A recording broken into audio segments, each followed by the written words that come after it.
Greetings, you filthy freaking bastards. Welcome to the Metal Bastards Hangout podcast channel here on YouTube.com. Happy Independence Day. Happy 4th of July. Well, actually, it'll be 4th of July in about, under an hour? So, yes, welcome to the podcast, bitches. Happy 4th of July, everybody. But no, happy 4th to everybody out there. Looks like we got White's Metal Life in the chat room. We got Brian McFadden in the chat room. What's up, guys? Brian. Welcome to the stream. Cool. Yeah, man. So we got some news, Metal. Ben, the only big news I know of is Tony Iommi's in the news with the electrifying remix of Live Evil box set that came out. Yes. Actually, didn't that come out already? That Live Evil box set? I think it did. I thought it did. It came out, but it's also coming out here in the States here shortly. That's funny. I think we already have it. I mean, I thought I saw it in Extremities. Rubb's last one there. I haven't seen a copy yet out there. Pretty sure they have it. But also, I got some box sets. Also, Tony Iommi's telling fans, be patient. I am working on a Born Again remix box set also. I saw that the other day, man. That's the one I'm really looking forward to. Also rumored in the box set is a live bootleg, a remixed live bootleg of one of the live concerts from that tour. Remixed. Which would be interesting. And then the other Tony Iommi news is that he's also thinking about doing a new Dio Years revamp. That would be cool. Because remember back in 2006 when we had that Black Sabbath Dio Years CD and you had the 3 new tracks on it? Supposedly Tony Iommi recently said that he found dug up more unheard Iommi Dio Sabbath tracks that are in the vaults that he might be bringing out. Cool. I was going to say, man, there's going to be stuff in the vault, I think. There's supposedly Wendy Dio supposedly have stuff in the vault from the Rainbow stuff when Dio was in Rainbow. So that would be a cool box set if they put all that together. What's up, Big Bad G? Happy 4th of July, dude. Yeah. My friend Garrett there. John, what's up, John? John? I turned my air conditioner on. It is hot as hell. I was just on its balls the last couple fucking days. Or some days it feels like your fucking nutsacks glued to your underwear. It's so damn muggy in Pennsylvania. Seriously, dude. Ooh. Well, apparently there's a recording out there of Children of the Sea with Ozzy Osbourne on vocals before he was fired from Black Sabbath. That's a rumor. I don't know how true that one is. I've heard it, though. Would it sound better with Ozzy? No. I don't think so. That song was definitely made for Dio. I'd be curious to hear it and see what it sounds like. You know, well, what if also there's rumors that there's early vocals of Ozzy doing Heaven and Hell also? That'd be kind of interesting. I don't know how far they got into it. Like when it comes to the writing. Yeah, well, you know what's cool?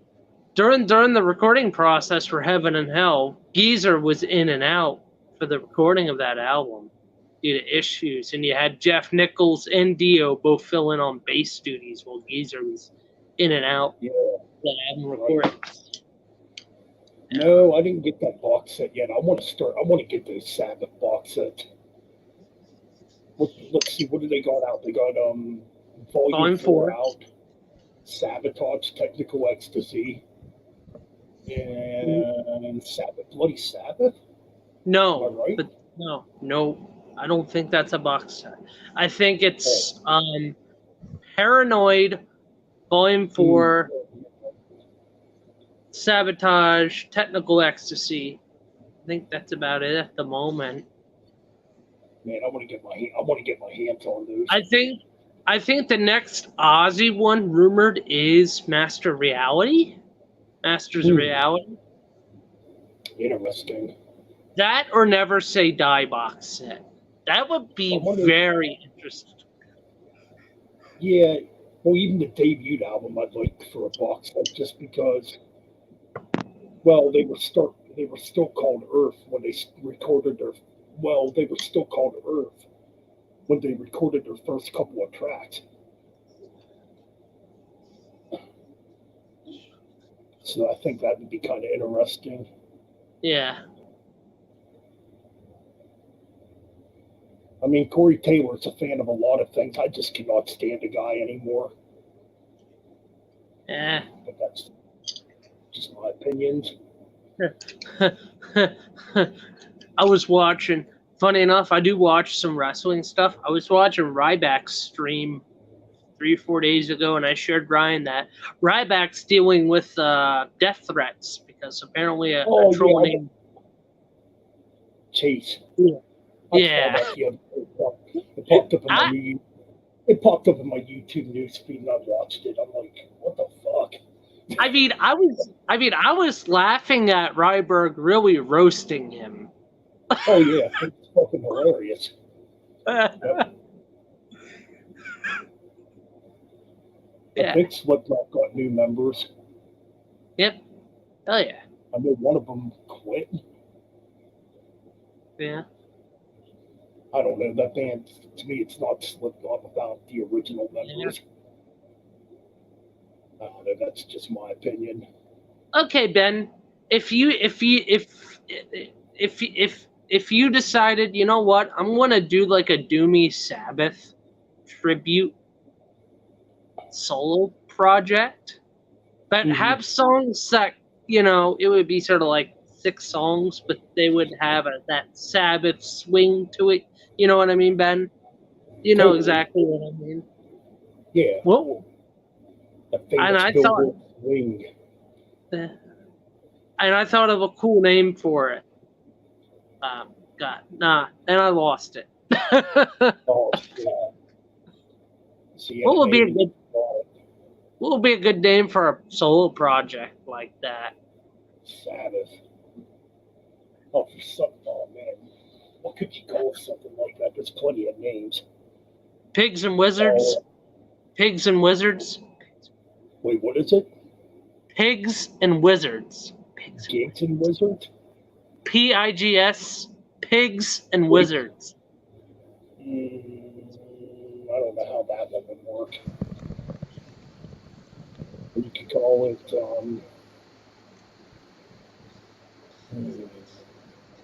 shit. Sabbath Bloody Reality? I don't know. I mean, there's plenty of names you can come up with.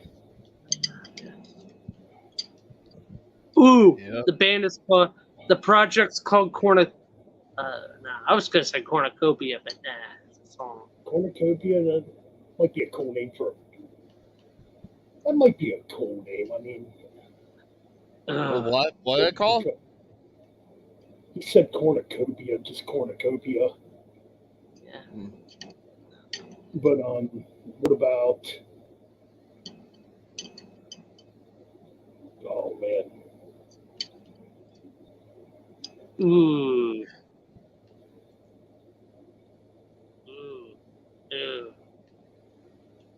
Laguna's Planet. There you go. Yeah. You see what I did there? I kind of see, yeah. Laguna Sunrise. Here's a good one. That's actually a cool name. Here's a good one. The Iron Wizard. Ooh. Ooh. Actually, that's not a bad name either. Children of the Sabbath. Yeah. It could be a song. Children of the Sabbath. No. Children of the grave, children of the sea, children of the Sabbath.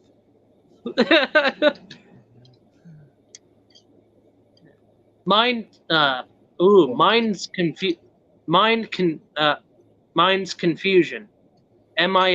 confusion. Mine's confusion. You know, Wheels of Confusion, Mind's Confusion. Yeah. I don't know why I'm struggling with a good name for this. I'm just trying to think of like their song titles and how old. Black Pigs. No, So you no, got no, Ryan. Electric. No. Well, Electric Wizard's already taken, obviously. Oh, Fairies Were Boots. Well, Fairies Were Boots is the song.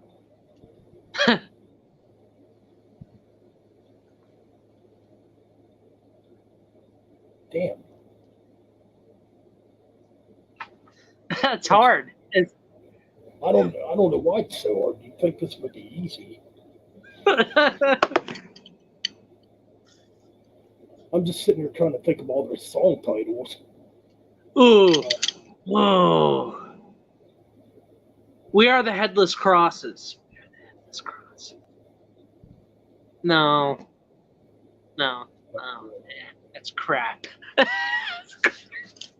Yeah, this is fucking. This is hard.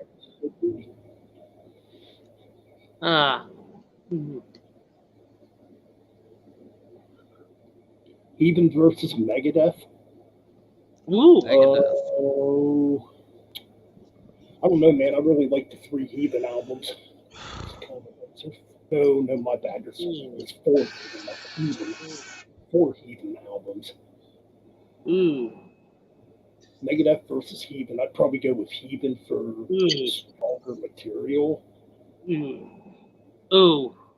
But nothing beats Rust in Peace, so. Holy shit, I contradicted myself because my Injustice for All album Warfare ended up beating Rust in Peace somehow. Oh, all right. First 3 Megadeth albums versus first 3 Metal Church albums. Ooh. Well, so Killing Is My Business versus the debut by Metal Church. I think I would pick probably the debut by Metal Church. Peace Cells versus the Dark. Ooh. I'm going to pick the Dark. Just just due to the fact I'm not the biggest fan of I Ain't Superstitious, the cover song. Yeah. So far, so good, so what versus Blessing in Disguise. I think I'm going to have to pick Blessing in Disguise. All right. So the Metal Church albums to me I like a bit better. All right. Metal Church win. All right. First 3 Metal Church albums versus the first 3 Metallica albums. Oh, Jesus Christ. Now. Okay, see. Oh, wait, first 3 what? First 3 Metal Church albums versus the first 3 Metallica albums. Oh, easy. Metallica. I don't know. I don't know. So you got the debut album by Metal Church versus Kill 'Em All.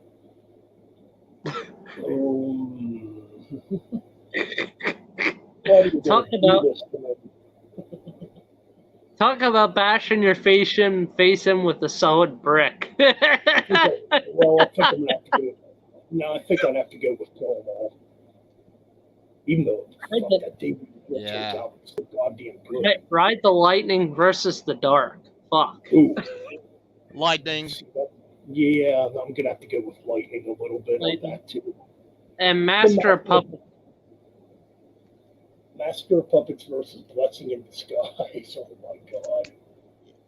It shouldn't be a contest. Puppets. It's gotta be Puppets. Puppets. And Metal Church loses that one. But it's not even close. It's not even close. It shouldn't even be that freaking close. Right. Would Metal Church beat the first 3 Sabbath albums though? Fuck no. Probably. Well, it depends. I don't know. That's tough. I mean, it's Black Sabbath though. Right. Ooh, Murderers Beyond the Morgue. Man, I gotta get me some Hillits. I have no Hillits in my collection. So yes, either or. This Saturday, I told a couple of you guys this. I'm going to be a guest on Freeform Rock Podcast on Saturday at 2 p.m. in the afternoon. Mark. And we're Cool. going to be doing, yeah, we're going to be doing an album review for Iron Maiden's Killers. So Yeah, that's funny. gonna be fun. That'll be fun to do. I personally prefer the self-titled over Killers. And I probably do too.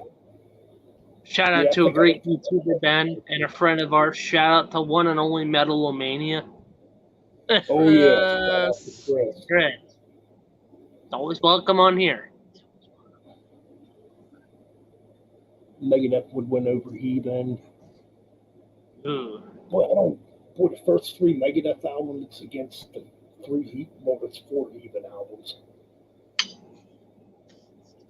Okay, so you got Victim, or wait, what's the first album? Breaking the Silence versus Killing Is My Business.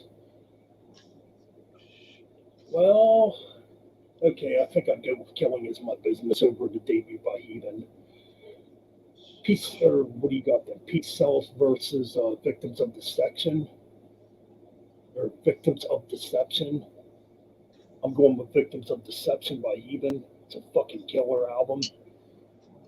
Evolution of Chaos versus So Far So Good So What. I'm going with Evolution of Chaos. Speed King, what's up, Speed King? Hey, speaking. Yeah. Oh yeah, I did see that the other day about Lee Roush passing away, the original Megadeth drummer. Which Yeah. he never actually played on none of their albums, but he did play on. Well, he played on the debut, or he played on Megadeth's first demo, I should say. Ooh. See, I don't know Ooh. how accurate that is, too, because I heard Chris Poland.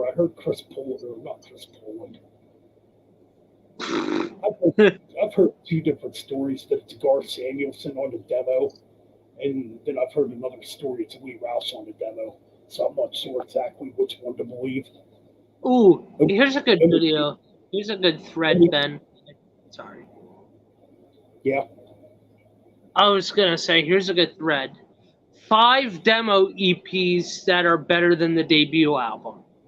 Ooh, that's kind of tough. But no, like I was trying to say, only Dave Mustaine and Dave Ellefson would know who played drums on them demos. Or on Yeah. the first Megadeth demo. Because apparently it's Gar Samuelson, but then I heard it's Lee Roush, so I don't freaking know. Yeah. Well, there's one way to find out. We'll look at the Metallium Encyclopedia to find out. The Metallum. Italians, yeah, you know what I mean. Yeah. But yeah, the 5 EP thing, like you said, that could be interesting.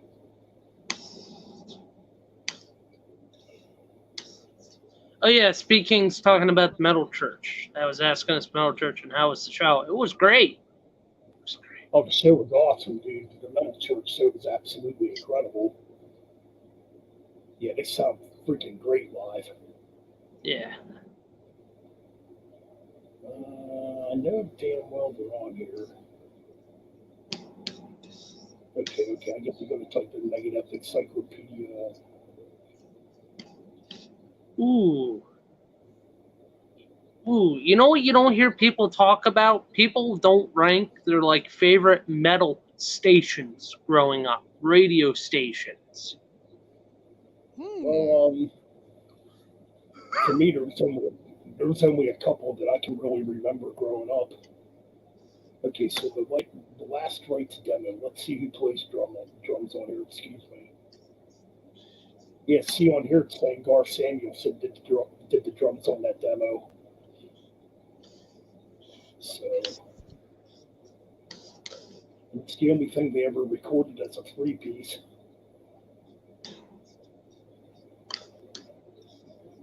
So I don't know, man. I do know. I mean, Lee Roush was definitely the original drummer of Megadeth, though. So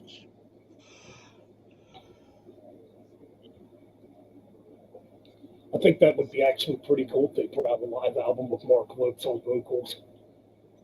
I'd listen to it. I'd buy it and listen to it. Totally. I think that would actually be pretty cool. Thank you, Yeah, Speed yeah. King. I got the shirt at the con, or yeah, I got the shirt on Friday at the show.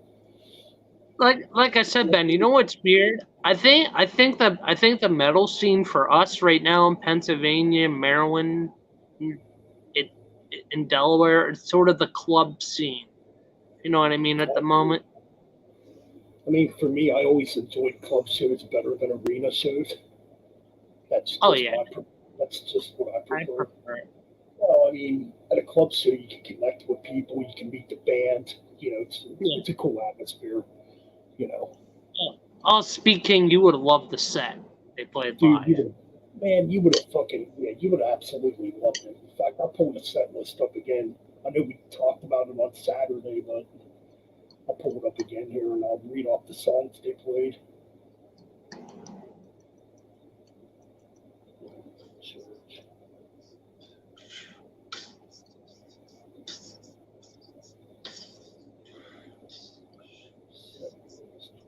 Okay. All right, here we go. And it's a damn good set list. Okay, so they started out with a ton of bricks. Then they played Start the Fire. Then they played Battalions. Then Gods of Wrath. Then Hitman. Pick a God and Pray from the new album they played. And Me the Nothing they played from the new album. Then they played Burial at Sea, Psycho, Watch the Children Pray, Badlands, Fake Healer, Beyond the Black and Metal Church. That's the set list they played. I say that's a pretty solid set list in my opinion. You know what? You know what, Ben? Imagine if that's the permanent set list when they start doing some of the arenas and stuff. I don't know. I mean, I'm sure it'll probably change up a little. Yeah, change. As time goes on.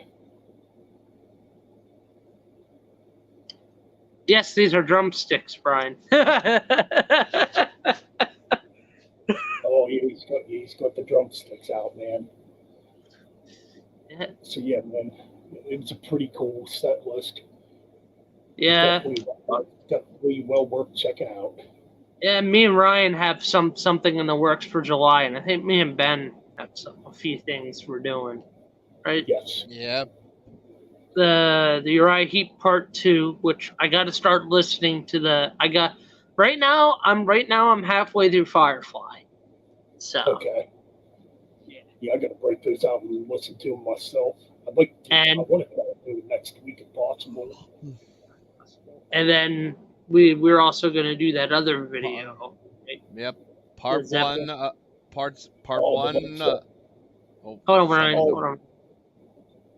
Yeah, wasn't it Led Zeppelin Presence and In Through the Outdoor versus Black Sabbath's Technical Ecstasy and Never Say Die? Yeah. Yeah. So we're going to do that. Yeah. Actually, we might do that one first and maybe do Uriah Heep in a couple weeks. I think that's what I'm thinking. That's what I was thinking. Yeah. Then sometime later in the month. So later in the month, me and Ryan, AC/DC Deep Dive Part 1. Oh, yeah. See if I can raise your volume a little bit, Ryan. Okay, I got it. Okay. Okay, cool. Okay, yeah. All right, yeah. AC/DC Part 1. That's going to be awesome. Use the fuel shaft on your belt. That's hilarious, Brian. Brian's being silly in chat. Yeah, it is what it is. Yeah. Ooh, back to the Sabbath thing. I thought of a song. What song did you think of? It'd be kind of Ozzy-like. Hmm. No, fuck it. I can't think. I can't think of it. I just can't. I had it and it's gone again. The Blizzard of Sabbath, even though that's like a combination of Ozzy solo. Ooh, Ben. Rat Sabbath. That's kind of got a catch to it. Rat Sabbath. Black Sabbath. That's got a bit of a catch to it. Rats. That's pretty good. So,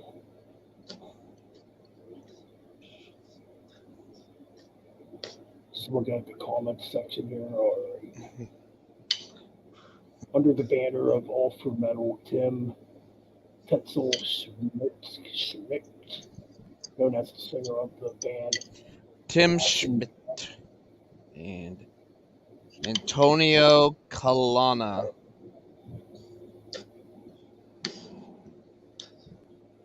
Fist blistering.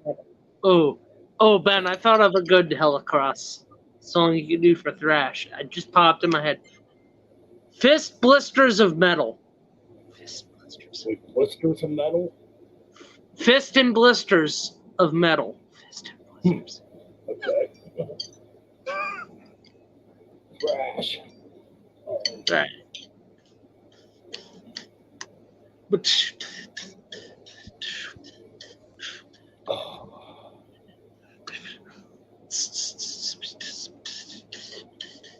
so anyways, what's everybody in the chat getting into tonight on this 4th of July Eve? Hey, yeah, sorry if I'm not talking much. It's hot. Dude,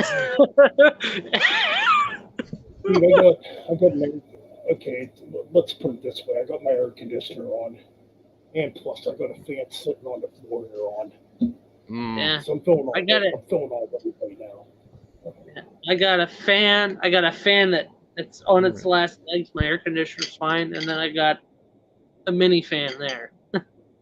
3 things going at once. Ugh. Yeah, that's the thing about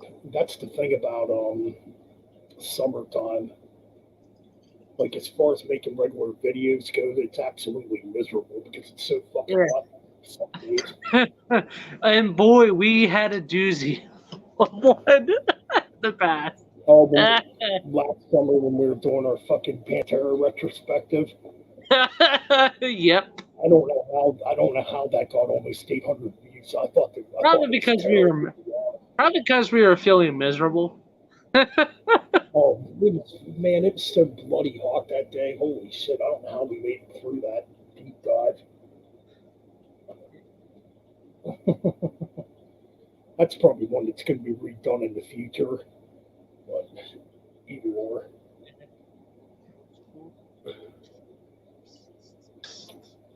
Oh, excuse me. Ooh. Here's an idea. 5 bands that killed a style in metal. That just killed it the instant it came on the scene. Not killed it as in they advanced it. Killed it as in they choked that scene to death. You know what I mean? Oh, what's that? I'm sorry. 5 bands that ruined the metal genre. Period. That killed it. Oh, gee, I could probably name about 10 or 20. 5 bands that ruined the metal genre. Okay. Limp Bizkit. Yeah. 5 Finger Death Punch. Easily. I'd say Nickelback, but Nickelback's definitely not metal. No. What about Static X? I don't really have a problem with Static X. Oh, I'm trying to think of another band to me. Well, there's a band out right now that's definitely ruining it. Sleep Token. I can't stand that band. Ice 9 Kills. Sucks. Yeah, I don't like them either. I don't like them either.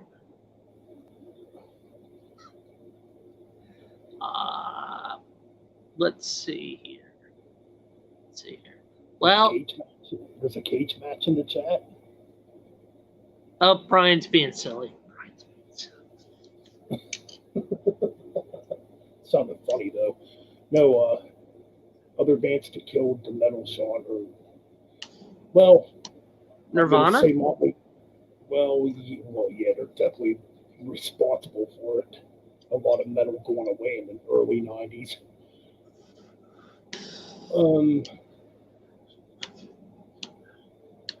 as far as like killing the genre or making the genre look just stupid, I'm gonna go with Poison and Motley Crue.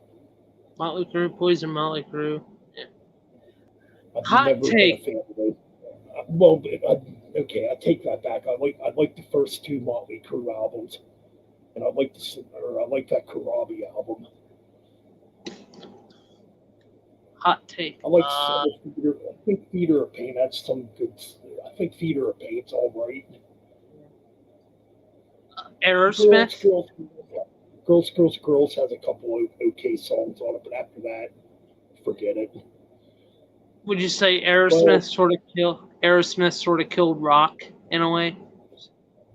Well, yeah, I don't like the direction they went in either. They went a lot more commercial. Yeah. Ooh, Brian McFadden brought up Primus and Alanis Morissette. Oh God, I remember when Alanis Morissette was huge. Primus is just. Yeah, what Ryan's thinking. Oh wait, what? Bands that have killed a whole metal genre. Like, ruined it. Oh, Slipknot. No, I can think of one worse. Okay. Limp Bizkit. Yes. Well, yeah, that's obvious. Definitely Limp Bizkit. System of a Down. System of a Down. No. Let's say probably. What's that other band that was out? They were kind of like Lincoln, or not Lincoln Park. They were kind of like Limp Bizkit. I think they were called Crazy Town. They were fucking awful. Crazy Town, yeah. They're not good. Ugh, don't get me started on In Flames. Yeah, that's kind of a touchy one. Yeah. Old in Flames. Yeah. Okay. Disturbed.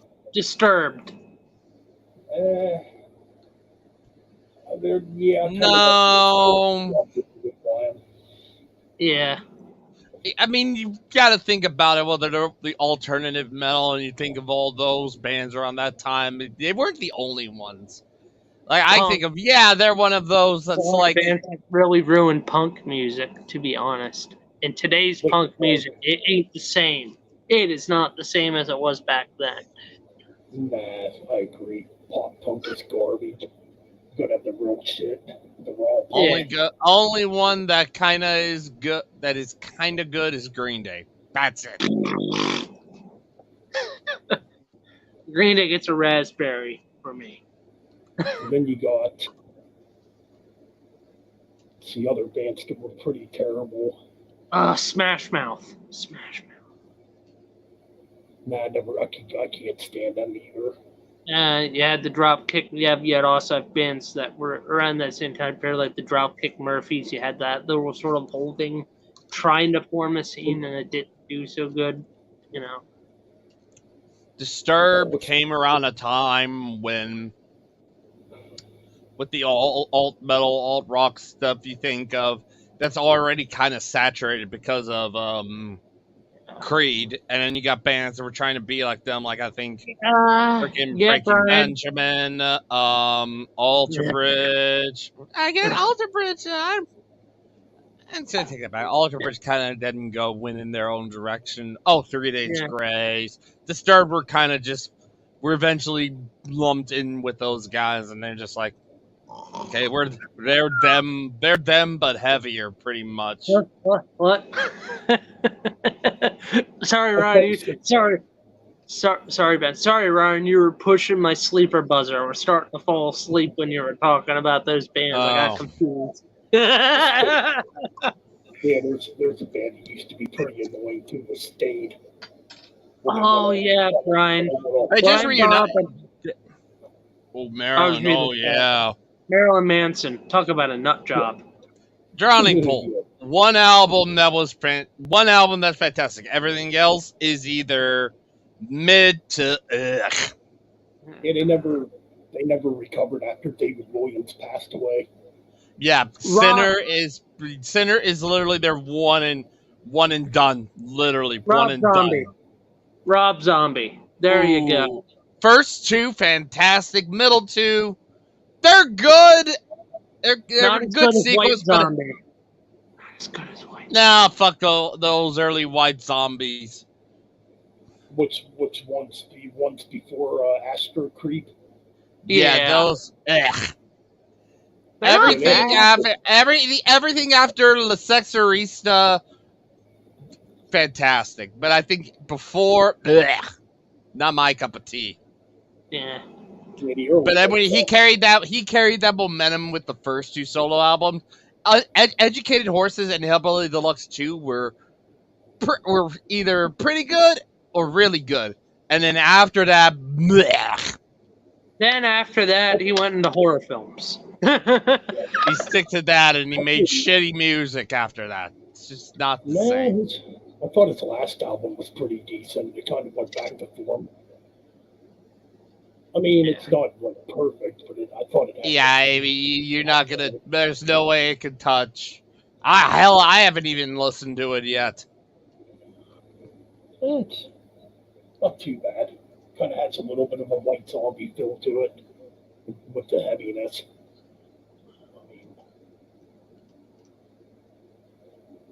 I saw Rob Zombie a couple of times live too. I think the first time I saw Rob Zombie was the best. Yeah. The Hellbilly Deluxe, Sinister Urge are Rob Zombie's best. Yeah, Like not even a contest.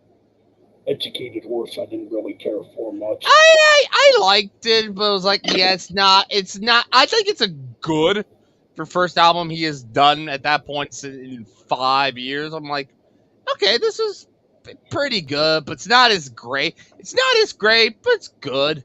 Hellbilly Deluxe 2 was really good. It kind of got back, starting to get good. Yeah. And then it went to shit with Venomous Rap Regeneration Vendor. Ugh, I can't believe that he put that out. But yeah, I didn't mind the one he put out in 2021. It's definitely a return to form. I thought, yeah, like I said, it's not a perfect album, but it's better than what he had done previously, I'll say. But what bands are being mentioned in the chat here? I remember the band Filter. Aren't they like an industrial band? Somebody mentioned the Deftones. Oh, they were around. They were there.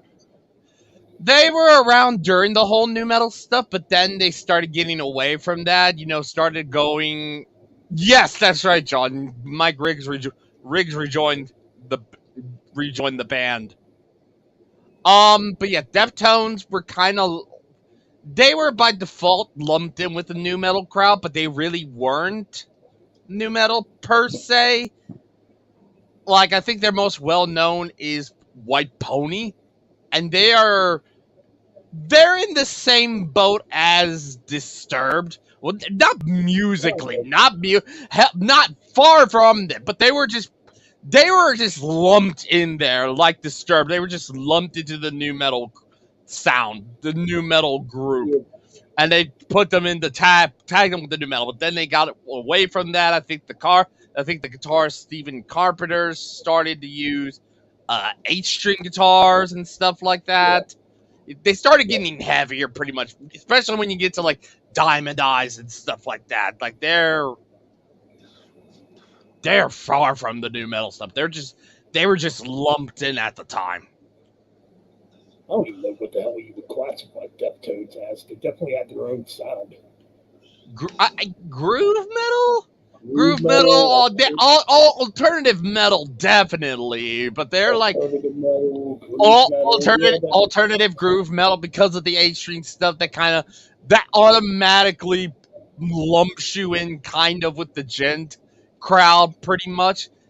Like even Diamond Eyes, I'm like, okay, yeah, I can hear, even remembering the title track Diamond Eyes, I can definitely hear that. But you get with Chino's vocals, it's just they're just, the best I can probably say alternative metal, but they're think Disturbed, but heavier, way heavier. Okay, I got a question. Ben, what were the first 3 drummers you heard that did a breakdown with some blast beats and some fast shit on drums? Like the first drummer to do blast beats that I ever heard. First 3 drummers you remember hearing. Okay.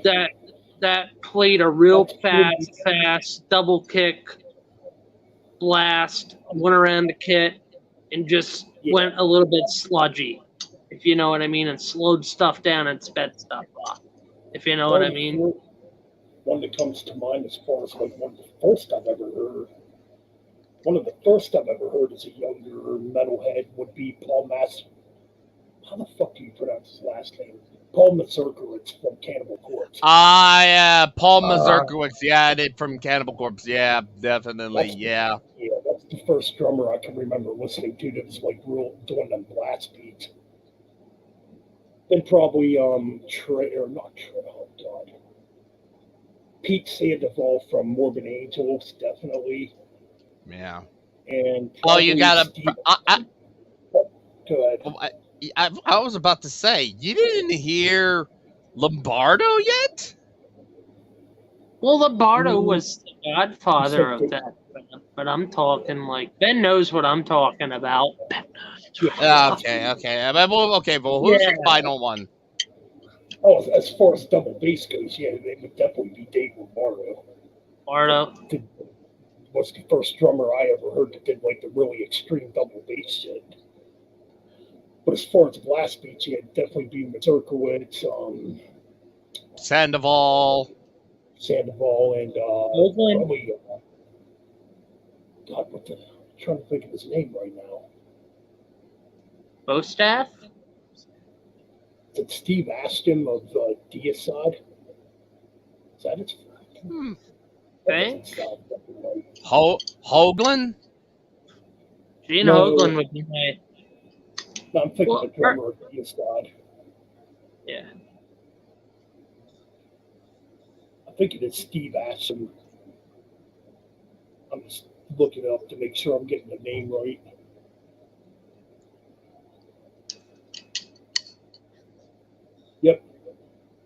Yep, Steve Aston from Deicide would be another one of the early drummers I can remember listening to that did those extreme blast.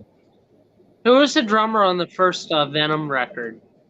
The first Venom record? Yeah. That would be... Mantis was the guitarist. Chronos was the bassist and vocalist. God damn it. Was it Abandon? We'll find out in a minute here. Oh, Danny. Nice.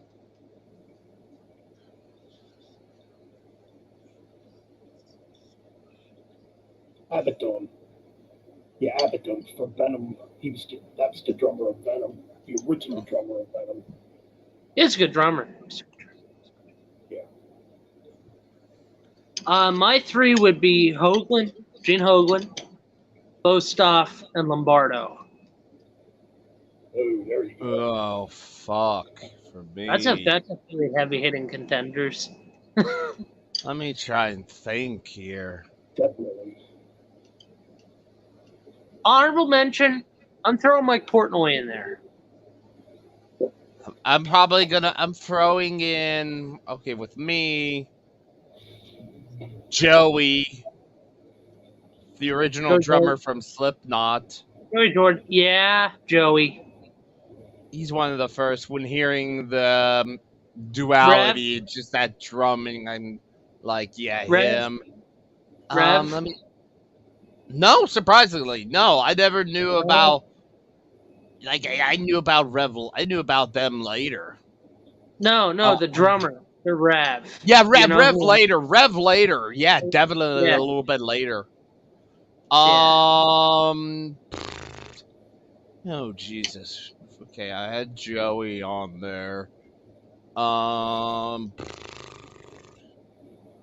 think, oh well, shit.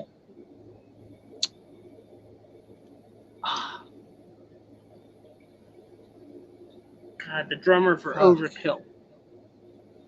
Jay, no. Oh. What's his name? I can't pronounce his last. Is it McDonough? The drummer for Mudvayne. I think Matt McDonough. I know you're talking about, yeah. Yeah, but I gotta rep those guys because they're hometown band. But yeah, him. Okay, yeah. So that's Joey Jordison, Matt McDonough, and then who else? Let me try and think. Because remember hearing the drum fills off of Dig? It's just like, fuck. Good stuff. Good stuff. Fuck. Who else? Shit. Gotta think. So this would have been the early to mid 2000s. So I'm trying to think. Okay, yeah, Joey definitely, Matt McDonough definitely. Would he? No, I don't even know if I'd count him because I don't think he's ever done. Because I think Brian mentioned it, but I'm like, I don't know if he did. Wait, did it on that album? No, I can't. Was gonna mention Danny Carey, but I don't think he did on 10,000 Days. Okay, let me try and think. Okay, maybe. Okay, I'm trying to think. Okay, I'm like, where would this would have been? Maybe later in the years. So yeah, I think Map was somewhere in the mid 2000s. So this would have been 2005, 6, 7, or something like that. And I was probably entrenched into them. Or I was already a fan of them at some point. Shoot. Okay, yeah, Joey Jordison, Matt McDonough, and then probably, oh god, okay, let me think. 2000 and, okay, what about 08? Ooh, there's a lot of them. I wouldn't say. I only get 3. Yeah, I know. I'm trying to retrace my steps. Well, don't think too hard. Don't think too hard. I'm trying to think about all those. I'm trying to think of all the years of all that stuff. Well, don't think too hard. Don't think too hard, or you're gonna piss jelly out of your ears, Ryan. Shut up. Okay, what about? Okay, no, I think that was a session drummer. And okay, let me think. Okay, 2005. No, I already got. Okay, 6. Was there 6?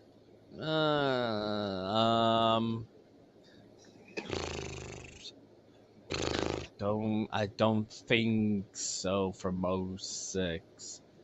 7? No.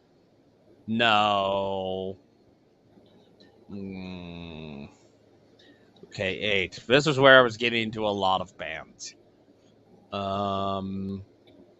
There's quite a bit in 08. There's quite a bit from 08 that I can think of off the top of my.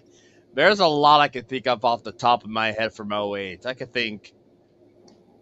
could easily think Scott Travis, but I think he hasn't done that kind of stuff since Painkiller. I could go. What's the drummer from Disturbed again? Oh Don't fuck! know I his forget. name. What's his name? I don't know. Yeah, I don't know if it'd be Mike. Maybe. I said you have a free. You could just give up. No, I have 2. No, I didn't give 3. Those. I'm just trying to think of who'd. No, not Tommy. Tommy ain't known for blast beats. Okay. It'd probably be Paul. It would probably be Paul. Okay. So Joey Jordison, Matt McDonough, Paul Mazurkiewicz. Okay. Oh, there you go. That's my 3. Good. My favorite. Honorable. Before I go, Okay. honorable mentions. Honorable mention goes to the drummer of Disturbed, but I can't remember his goddamn name. Google it. Google it, right? Oh, I thought this was just drummers. I didn't think this was favorite drummers. I thought this was drummers. I thought this was drummers. No, this was. I was trying to retrace my steps of who were the ones I got into at No, the I time. didn't say favorite drummers. I just said first 3 drummers. Mike Wingren is his name. Okay, there you go. I can tell you my favorite 5 extreme metal drummers, probably. So that would be Hellhammer from Mayhem, Oh, he's kick-ass. Nicholas Barker from formerly of Cradle of Filth and Dimmu Borgir, Gene Hoglan, Dave Lombardo. Number 5 would probably be. Would you put Vinnie Paul in that category as extreme? Probably more groovy, not really extreme drumming. Yeah, not really. He ain't really extreme. He's more of a groovy So type my of drummer. 5th drummer, I'm kind of having trouble between a couple of drummers. No mention of Paul. Wait, what's that? No Paul mention of Paul Mazur. No, not that Paul. The other Paul. Paul The Cannibal Mazurkiewicz? Corpse. Yeah, that Paul. No love for that I Paul. mean, yeah. I mean, he might be in my top 10 list. Damn. For just top 5? I mean, he would. Oh, man. I would think he would be. Oh, fuck. The drummer in Nile. What the fuck is his name now? George Colias? I think that's how you pronounce his last name. Huh. Yeah, the drummer in Nile. He would be my number 5. Ew, it was Yeah, since we're on the topic. Dave Lombardo, George Colias, Hellhammer, Nicholas Barker. Yeah, this would be my 5. Well, what would be some of your favorite drum intros? Ooh, Favorite drumming tracks? no, drum Intro. intro, not solo, but intro leading into the actual track. Drum intro.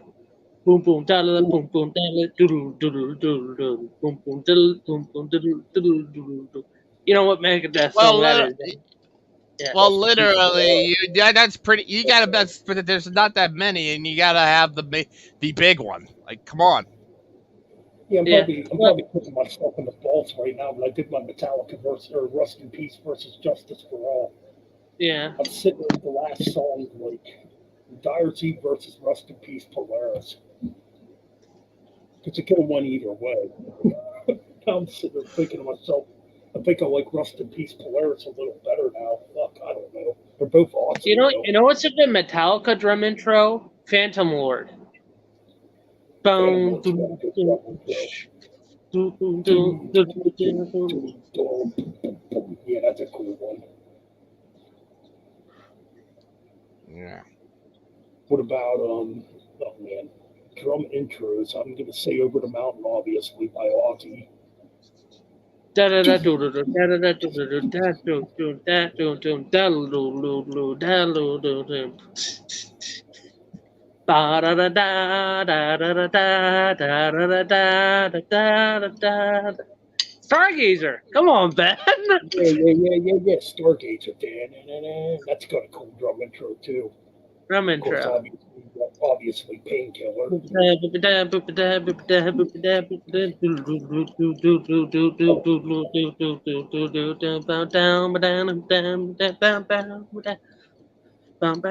Hot for Teacher. But yeah, man, that's a cool drum intro. Stargazer, that's a definitely good one. Good one. Hot for Teacher. Oh yeah, that's obviously iconic too. That's still a good drum intro. Did Phil Especially Rudd like do it? I'm thinking does Phil Rudd done a drum intro for ACDC? I'm thinking. You know the one I like, and it's just simple. It's not really a drum intro. I just like the way it begins somewhat for some reason. Big balls. Yeah, big balls. No, just a no, drum. Yeah. the thing on Dirty Deed, boom, down, boom, down, where Phil just lays it right in on Dirty Deeds on that Yeah. 4-tom and snare and the kick drum. Yeah, that's what I'm thinking. Right. For Chris Slate, for the Razor's Edge album, is there a drum intro on the Razor's Edge album? No, people are not picking Thunderstruck. No. Wait, no freaking love for Painkiller? I love Painkiller. I love Painkiller. That's you can't have a freaking list of the best drum intros without having Painkiller. Come on. Oh God, I'm thinking about Kiss. Oh, what's a good Peter Criss and drum intro? I mean, it's simple, but Strutter. Strutter, I believe, opened with a drum intro. Yeah, it's got a little drum intro to it. Okay. Reaches the Night has a little rototom and kind of little rototom. Yo, yeah, that's right. Yeah, Reaches you're the right. Night title track. Okay, I'm trying to. Okay. No. Riding on the Wind. Dave Holland going down the drums on Riding on the Wind. Yeah, that's kind of cool. Priest. That's like his best drumming album. What album? Screaming for Vengeance. Screaming for Vengeance. I mean, you got Living After Midnight that just has a simple drum beat to begin the song. Oh God! How can I not forget Clive Burr of Iron Maiden in the first two albums? There's a couple of drum intros he does that are killer. Yeah. Oh, Run to the Hills. Obviously, Run to the Hills. That's definitely Run to the Hills. did Nico? Did Nico? Eagle Stare, yes. That's got a cool Eagle Stare. I'm thinking on the first. Okay. Bum bum doodle bum bum bum doodle bum bum doodle bum bum bum doodle bum bum doodle. What about Bill? What about Bill Ward? Did he have any? Oh yeah.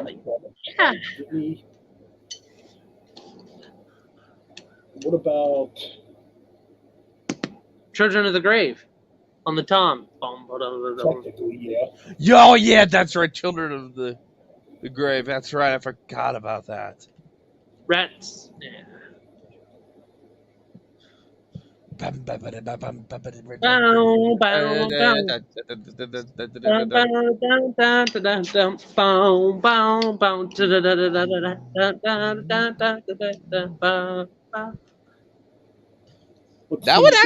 would be a pretty interesting battle.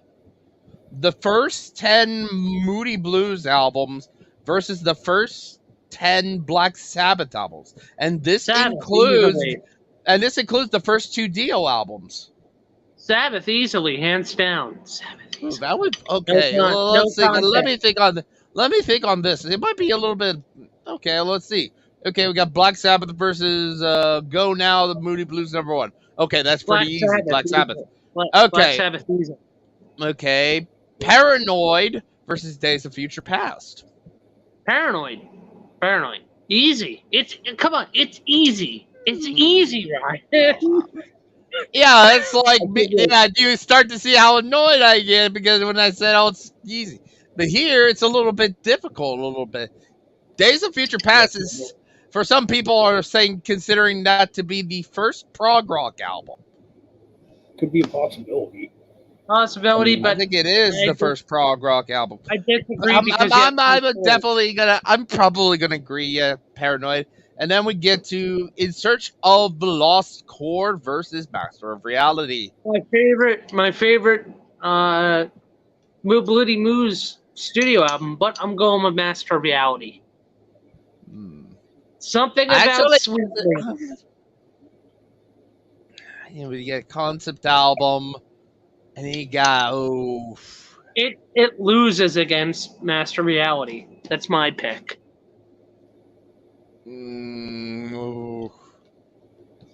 Okay. Come on, you're gonna put that over Children of the Grave, Into the Void, Sweet Leaf. I just got done listening to it. Yeah, okay, by a hair, I'll give it to Master of Reality. Okay. Volume 4 versus On the Threshold of a Dream. Volume 4. I can't. And this is where I'm gonna probably say On the Threshold. I'm gonna say Threshold. Well, I'm going Volume 4. I'm sorry, Moody Okay, Blues then we does go- not beat any of the Sabbath albums. Okay, and then we got To Our Children's Children versus Sabbath Bloody Sabbath. Sabbath, Bloody Sabbath, easy. Children's. Hands down. Children. I'm going Children's for me. That is a killer album. Okay, It and is then a we killer get to what's the next one after? For Moody Blues, I think that was that. No wait, that would be. Would that be? No wait. A Question of Balance. A Question of Balance versus Sabotage. Sabotage. Ooh. Sabotage. Okay, yeah, Come on. Sabotage. Yeah, And Sabotage. anything off of that Moody Blues album, is that gonna beat Symptom of the Universe? Really? No. Megalomania. Okay. Okay, then we get Every Good Boy Deserves Favor. What would this be facing? Technical Ecstasy? I'm going Technical Ecstasy. I enjoy that album. Ooh. Every Good Boy.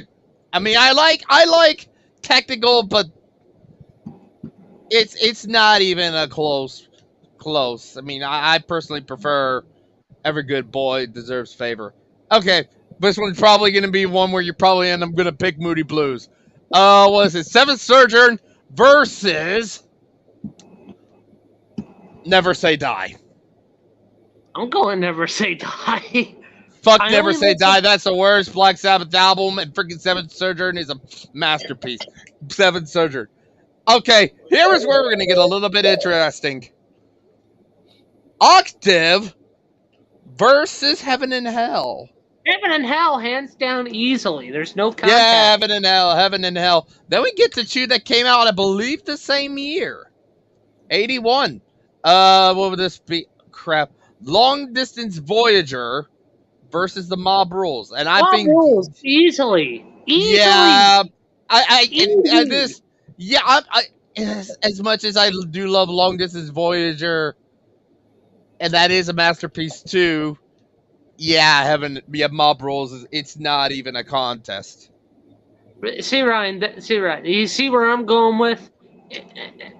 It's not Moody as. Blues. It's not. I get. How many did I give Moody Blues? How many did I give?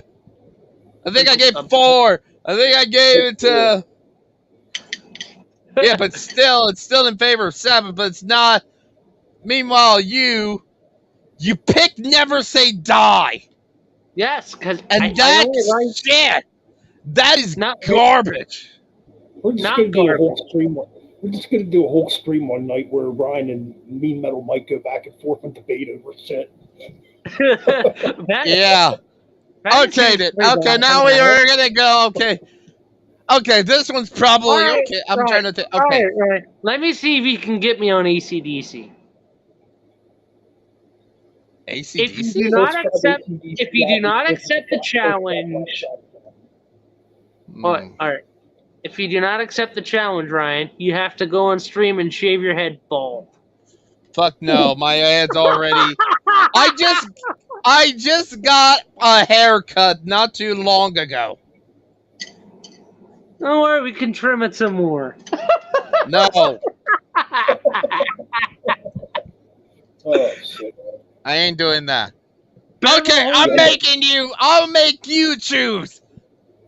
first 5 Bon Scott albums versus first 5 Brian Johnson albums. Oh, that's even better. Okay. Let's do this. High voltage. High voltage versus Back in Black. And I'm talking about the international version of High Voltage, not the Australian, the international version of High Voltage versus Back in Black. That's a tough one. I think I'm going to go with Back in Black. Yeah, I'm going Back in Black. All right, then.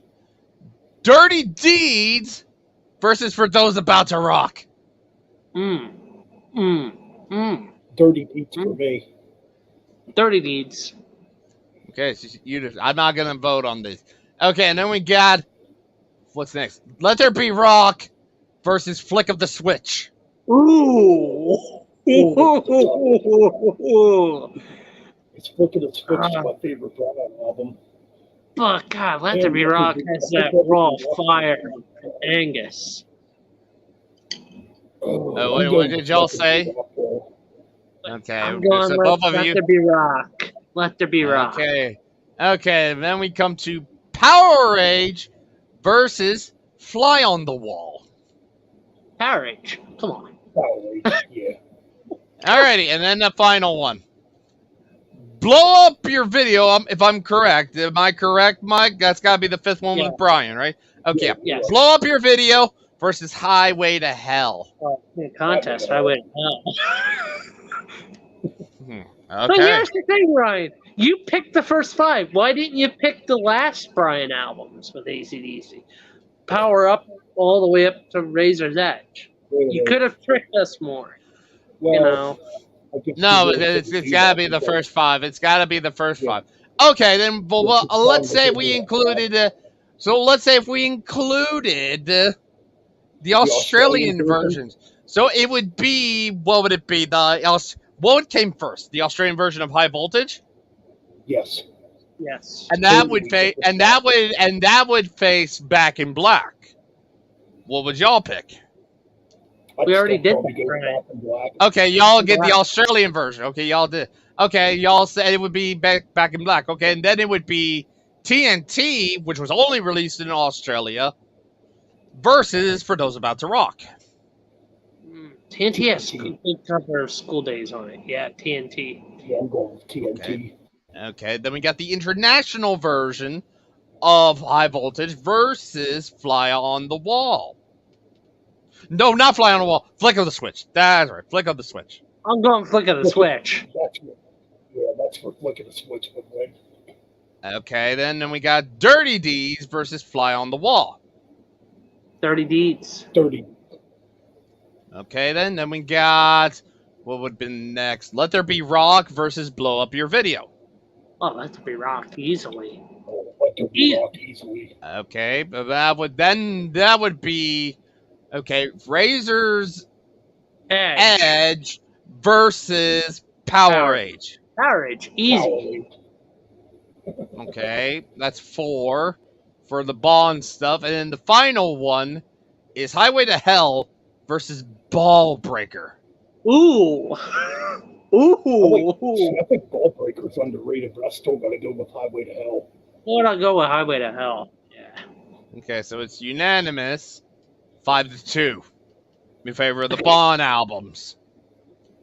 But let's throw in a curve. Okay, let's throw in a curveball because this is also a Bond album.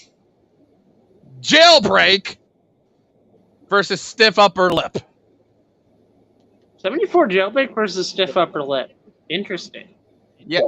Definitely Jailbreak. Jailbreak. All right, that's 6-2 in favor of Bond. Oh, yeah. Bon Air is the best of AC/DC. It just is. And it always will be. Yep. I agree there, man. That's fun. Okay, last thing I will say about AC/DC, and it's the Bond era. Which do you think is the worst Bond album? None. There isn't any. If you had a gun to your head, you had to pick one of the Bond albums that is the worst. I won't do that. I'm not picking. It's You're just gonna have sacrilege. to. We're gonna have to rank them. Sacrilege. It's sacrilege. We're going to have to at some point when we do our ranking. Remember, Mike? We're gonna be ranking these, but I know Ben ain't gonna be there, so I'll give this to Ben. Which do you think that you'd have to make the choice? The worst Bon Scott era AC/DC album. Sacrilegious, but I got to go with the Australian version of High Voltage, just because they really haven't found their sound quite yet. Well, Ben, I see a clear picture. Bon has a shotgun pointing straight at you. Ready and loaded. But that's just my pick. I mean, it's still love the album. Yeah, it would probably make sense that would be. Okay, Ryan, since you tortured me and Ben, how about we torture you? Okay. What do you got for Ryan, Ben? Okay. All right. We're going to go mid-Megadeth period versus mid-Metallica period. I'm just trying to figure out how I want to do this. Okay. Okay. I'm just trying to figure out how many albums Megadeth and Metallica had in the 90s apiece. Okay, Metallica had Black Album, Load, and Reload. Meanwhile, Megadeth had Rust in Peace, Countdown, Euthanasia, Cryptic Writings, and Risk. Was World Needs a Hero in the 90s too? 2000s. Was it 2000? No, yeah, you're right. 2002. 2002. Okay, yeah, it's Rust in Peace to Risk. Yeah, we're gonna keep Rust in Peace out.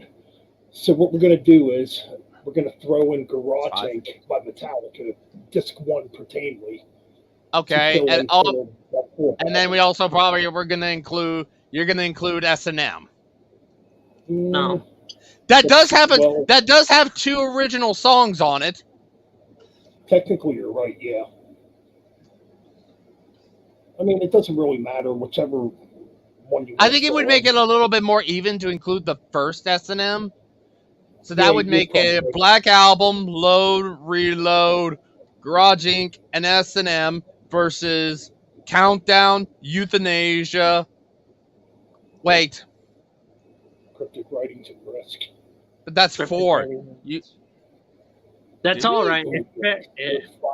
Okay, yeah, fine. We'll get rid of S&M then. So it's 4 albums. Okay. Okay, this one's a little oof. All right, Ryan, ready, Ben? Yeah, okay. So that would be first matchup, Black Album versus Countdown. Countdown. I'm going Countdown. Black Album. I got too much love. I got too much love for Black Album. That's got me into metal. Countdown's just a better album. I love Countdown. I love Countdown, but I gotta give my love to Metallica with the Black Album. That got me into them and got me into metal. I gotta give it to Black Album because of that. What's next, Ben? Okay, that would be. Extinction would be my pick. Let's see, Euthanasia versus Load. Euthanasia. Load. Euthanasia. That's my pick. Okay, Cryptic Writings versus Reload. Reload.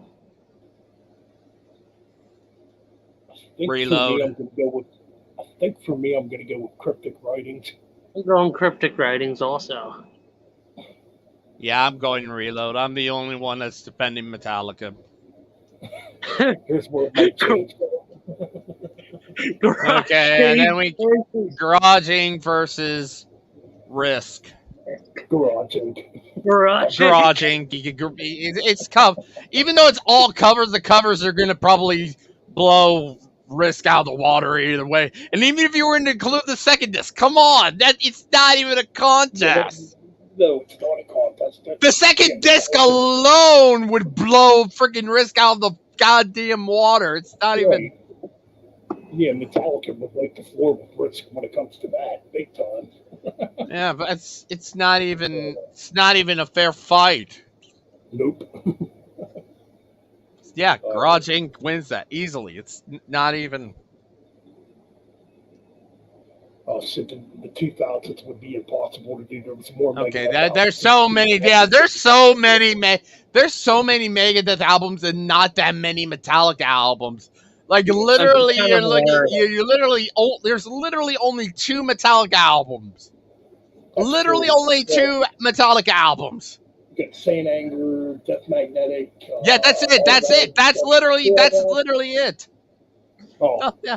oh, you're That's just taking literally- the regular 2000. Okay, yeah. Yeah, the regular 2000 albums, not the 10s or onwards. Ooh. So literally, and then you got, and then Megadeth. They got, what do they got? 2000. They got World Needs a Hero. The System Has Failed. United Abominations and Endgame. Yeah, So Ryan, I got one for you. 80s Motorhead versus 80s Kiss. Ooh. You kidding? That's too many damn albums for Motorhead. That's actually kind of true. Kiss had Yeah. that album in the 80s too. 80s. Yeah, but I think Motorhead is more than Kiss in the 80s. Let me think here. Ace of Spades, Iron Fist, Another Perfect Day, Orgasmatron, Rock and Roll. That's actually it. 5 albums in the 80s. I thought they had more too. And Kiss had what about fucking 8? Let's see, Unmasked Music from the Elder. Let me look at Music this. of the Night, look it up. Animalized, Asylum, Crazy Nights and Hotness. Yeah, they had 8 albums out in the 80s. Okay, 8 and 8. 5 albums. Okay. Yeah, no, fuck. Okay, well, why don't we make this a little bit easier?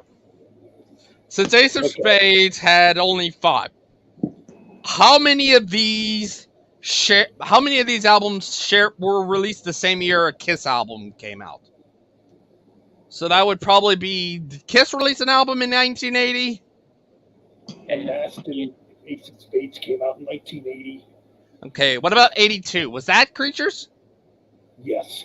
And that Okay, was, Creatures, 83, and then 83 would have been Lick It Up. Yep. 86. Oh, fuck. I don't think Kiss released an album in 86. No, they had one in 85. And 80. I guess we can compare the 85 one with the 86 one, but I think they did release one in I think they did release one in 87. That's Crazy Nights. All right, we got some Yes. people in the comment section. Don't forget we got people in the chat. Yeah, John in the chat. Good to know. Hey, John. Okay, so basically we're going to go, okay, Ace of Spades versus Unmasked. Oh, Ace of Spades, easily. Yeah, Ace of Spades. It blows Unmasked out of the water. Okay, yeah, that might be the one time we might give it to Motorhead. No, it might not be. Okay, then we got Iron Fist versus Creatures. Iron Fist versus Creatures. Oh, fuck. They're both. Fuck, yeah, I'm going Creatures. Phone down. I think I'm going Creatures also. I'm Okay, going then we get- Creatures. We're all going Creatures. Okay, Another Perfect Day versus Lick It Up. Ooh, another excellent Kiss album. You know what? I think I'm going to have to pick Look It Up. Look it up. Okay, so that's two Kiss, 1 Iron, 1 Motorhead. Okay, then we got, well, since they're both opposite years, we got Orgasmatron versus Asylum. I'm going to Orgasmatron. Yeah, I'm going Orgasmatron too. Ooh, I'm probably going to be the only one that's going to go with Asylum. I Yes, just think Orgasmatron those first 3 alone, King of the Mountain, and then it goes into any way you slice it, and then probably one of the better Paul songs. What is it? Who Wants to Be Lonely? That's yeah, it's Can't still sing that. regardless. That's probably one of only two that I can probably think of with the Paul vocals. King of the Mountain is probably the best one Paul did on that album. Yeah. Okay, but yeah, that's two. And then we got Rock and Roll versus Crazy Nights.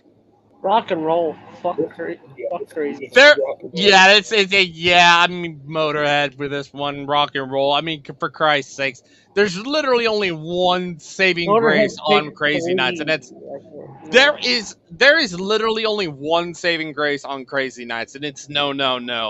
That is literally the only saving grace on that album. Everything else is just blech, blech. Although I do low-key like I Would Fight Hell to Hold You. I do kind of low-key like that one. But yeah, literally no. It's the only fantastic song on there. Everything else, garbage. Garbage, throw it away. All right. Next. That's it. That's all of the because yeah, like you said, we can't do Elder, we couldn't do Animalize, we couldn't do do Hot in the Shade. Well, you could. But we had to cut out some of the 80s Kiss albums because Motorhead only put out 5 in the 80s. Mm-hmm. Yeah. Okay. What would Kiss sound like? What would Kiss sound like without Gene and Paul? Oh. Now there's a real question. Without Gene and Paul. I don't know, man. I can't That is a simple answer. It wouldn't be Kiss. Yeah. It just wouldn't be Kiss. That's cool. Thanks for the compliment on my shirt there, Brian. Yeah, what's up, Wyatt? Animalized is an underrated Kiss album, I think. I got that on vinyl. Oh, no. Into the Fire. Oh, God, the opener of the ripping track, Into the Fire. Oh, yeah. Yeah, Into the Fire. Okay. Rank them all. Five of the worst Paul songs versus 5 of the worst Gene songs. Ooh. Which is the worst Kiss song, period. 5 of the worst Paul songs. There's a few bad ones. Oh, God. Didn't he do Bang, bang, you. That's one. Oh. God damn, that's going to be a... Holy shit. 5 Paul songs and 5 Gene songs. Yeah. Gene songs. That's even tougher because there's some bad Gene songs out there. Oh yeah. So. Okay, I know one probably as much as I like it. I know a lot of people do not like it when it comes to a Gene song. Domino. It's not as bad. I mean, it'd probably be pretty low. It'd probably be a number 5 where it's like, it's not as bad as everything else afterwards, but lyrically, instrumentally, it's a pretty good song. Lyrically, though, ugh. Oh, yeah, Brian brought up a good point when Gene covered the Disney song, When You Wish Upon a Star. Oh, that's fucking awful. God, yeah. You wish upon a star. It's horrible. Jesus, yeah. Okay, so I found this song. Okay, I found the song that I was thinking of. Ben, hold on. Hold on, Ben. Brian made a Gene Simmons joke in chat. Why don't you put my log in your fire? That's a good one. Anyway, so okay, I found the song I'm looking for here. worst Gene Simmons song. One of them, at least. And it's from the Sonic Boom album. I absolutely hate this fucking song. Hot and Cold. Yeah. Horrible. Horrible. Oh, that song sucks. Okay, so then we're going. I'm actually leaving the solo albums out. I'm just Okay, focusing on fair the- enough. Yeah, that's we gotta leave out the solo albums pretty much. Okay, so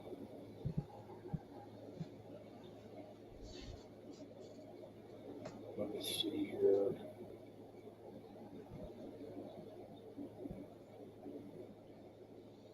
Yeah. Oh, never mind. That's a Paul Stanley song. Never mind. But it'll be in my Paul Stanley picks no matter what. So.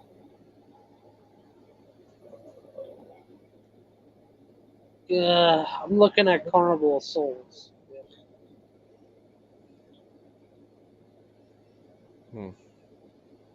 That's not. I think it's on. Let's go to. Okay.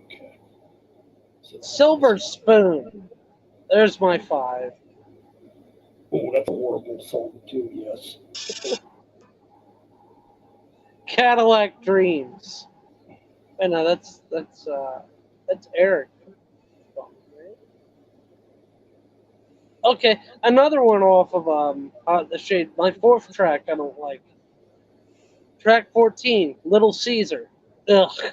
What? That's not a Gene song. What is it? That's an Eric Carr song. He had a Oh, co-writing credit on it, but yeah. Yeah, Eric Carr sang on that. My There bad. you- My bad. I meant the 15 track, Boomerang.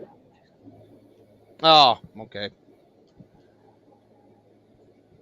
Crazy Nights.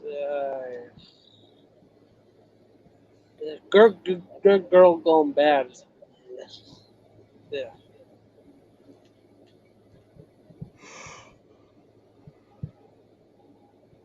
You know what is a bad song? Let's put the X in sex. Which one's that from? Is that from Animalize?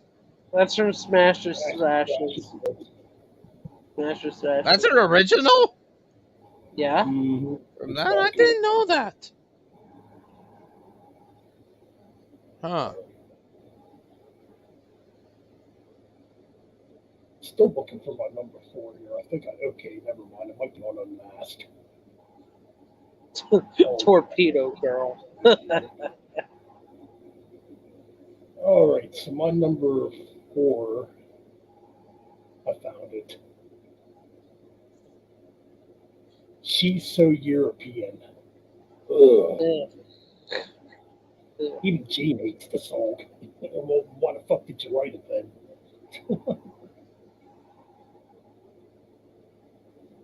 Yeah, She's So European's my number 4. Number 3.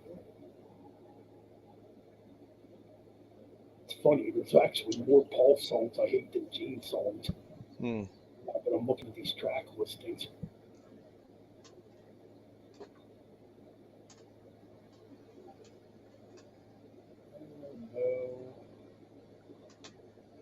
No. Oh, you know what? I think I never mind. I found it. You're All That I Want from Unmasked. That song's fucking garbage too. And we got Wyatt in the chat room. It's a Hey, what? That's what? Bird is the word. Happy The birthday to the birthday bird. boy himself. The birthday bird. Yeah, the birthday bird. Birthday bird. All right, so We're good. I picked 3. I got 2 more to pick, I guess. We're gonna put Wyatt in a chicken suit and see if he can fly. Ah!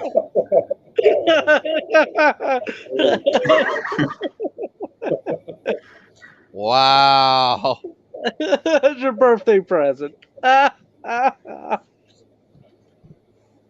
Still trying to figure out another Gene song I don't like. It's hard for Gene. It's easier for Yeah, Paul. I'm trouble with Gene. I actually hate more Paul songs than I hate Gene songs.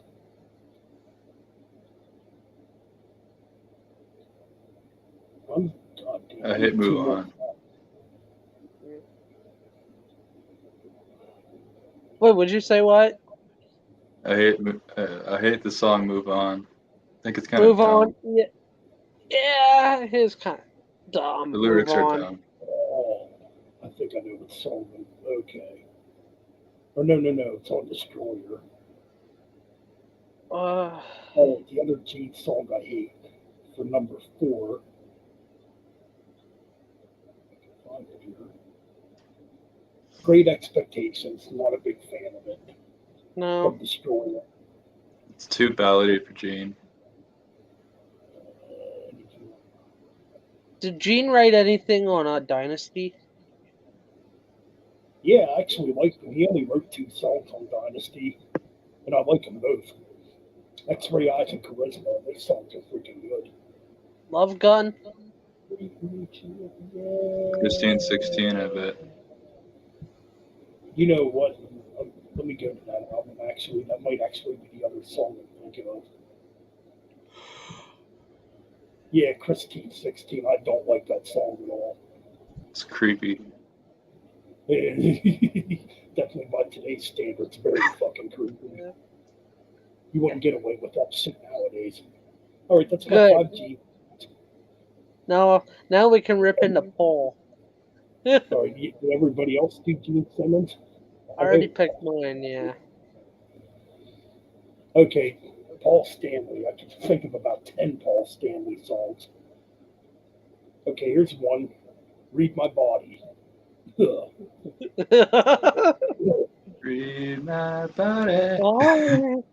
You know what? Yeah, in the words of Ralph, what will Ralph say with "Read My Body" if Ralph is here?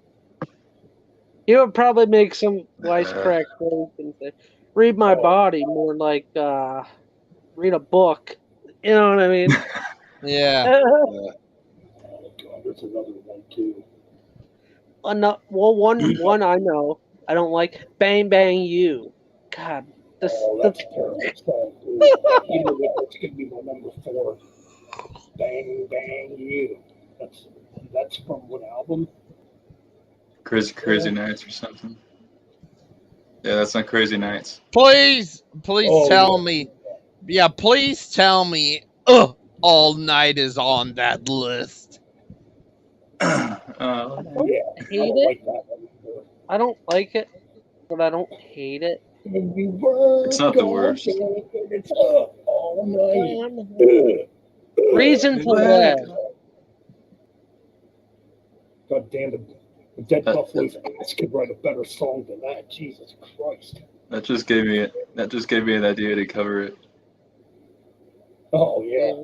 Yeah, it's going to be a helicopter cover down the road. Up all night or all night. Anything off of Unmasked? Oh, yeah. There's quite a few on Unmasked. Like I said, I can name a bunch of Paul songs I don't care for.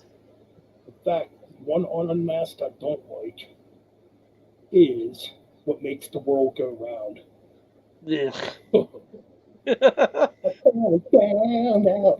Anything off of anything go round. anything Paul sings off of Sonic Boom?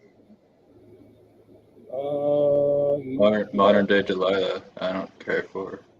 That's not a bad song. I don't mind that song. That's all right. No, okay, how many songs? I gave you 3 songs so far. Okay. 3. Easy As It Seems from Unmasked, I don't like. Don't care for it. Yeah, Anything off it's good. So number 4, number 5 would be. Oh my God. Okay, I got my number 5. Forever, off of Hot in the Shades. Oh. So Too Hot in the Shades. So that's Too Hot. I can't stand. Oh, Yeah. yeah. My name's Paul Stanley of Kiss, and I am the best sex singer in the world.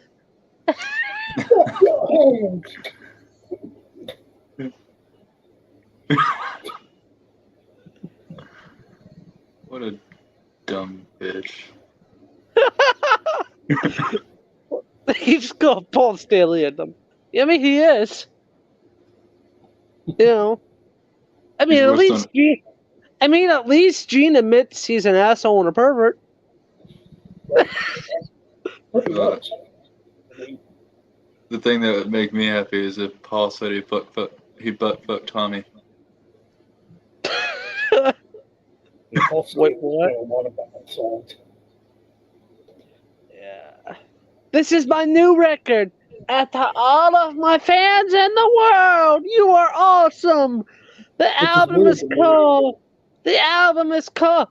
The new Kiss album. What the fuck? What was Sorry that? about that. What Sorry was about that? that. Okay, that was weird. Anyway, the new Kiss album, it's called Hot Piece of Lovin'. It's gonna be gold. Oh, good lord. Tommy's got a hot piece of ass. Oh god, I can already picture the tracks now. Oh, good lord, they're all written by Paul Stanley. And they're all about Tommy. Well, what would the album would only have 7 tracks. So what would the album's called Hot Lovin' by Kiss. What would the songs be? The first song is the title track. Oh god, Hot Loving Kiss. Holy shit, that's a horrible name for an album. Yeah, I don't Damn. know. Oh god, what kind of tracks would be on an album like that? Obviously, they're all gonna suck. So we're gonna think of sucking song titles. I want to hold you every night. There you go.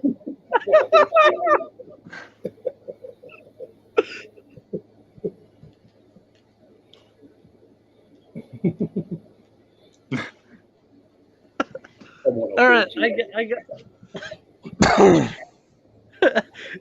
You got one, Wyatt? Well, most of them involve butt fucking Tommy. That's that's what he does, I think. Oh boy. Oh Poor god. Yeah, Ryan, the album's called Hot Lovin'. So we got Hot Lovin' as the title track, and then the second track's I Want to Hold You All Night. So that's Yeah. 2. And all these are written by Paul. This is made up. So, so what do you got, Ryan? Yeah, Give nothing. us your worst.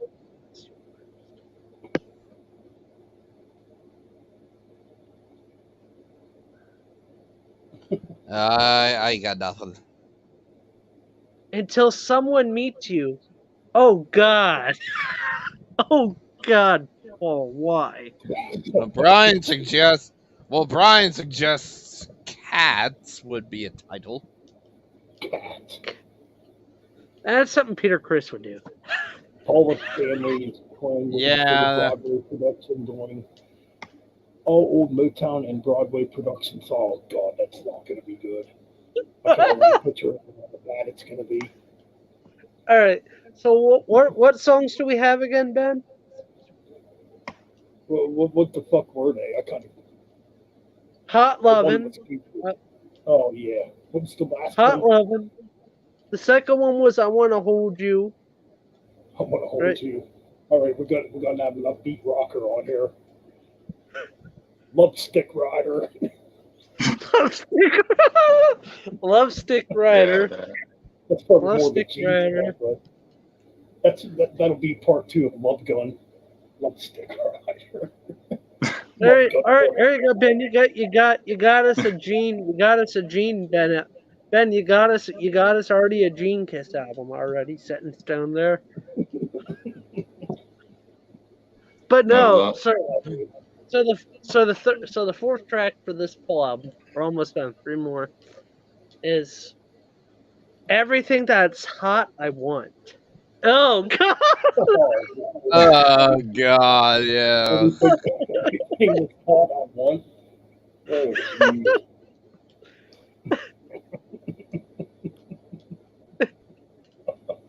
The next track is say yeah if you want me. Good Lord. Yeah, that doesn't sound right. Oh, no, it don't. Only Paul would do that. Say yeah if you want me.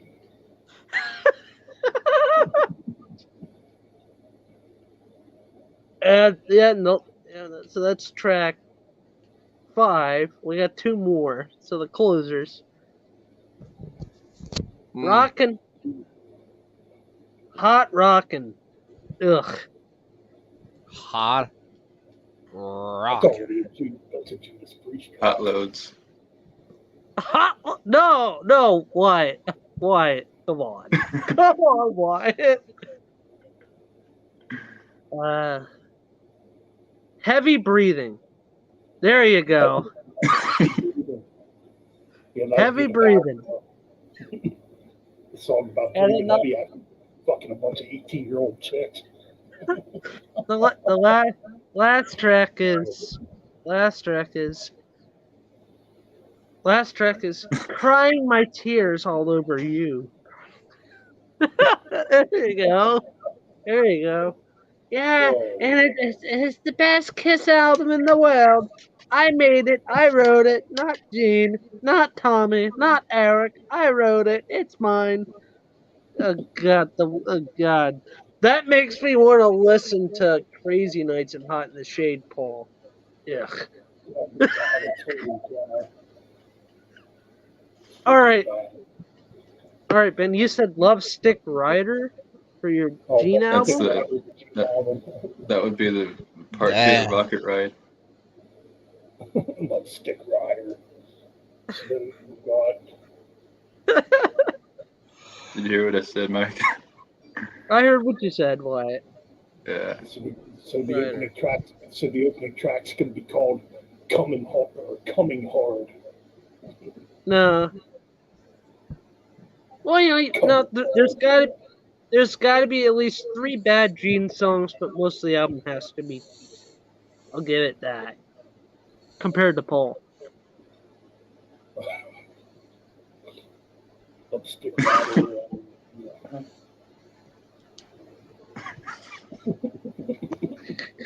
I mean, you could say, not Gene the Pervert as a song, that would be pretty sus.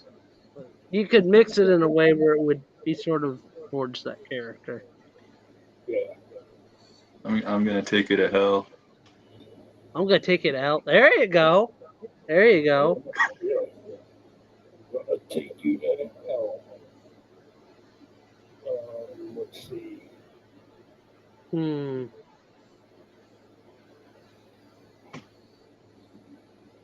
Demon Lover. There Demon you go. sauce. No, I said demon. Oh man. So you got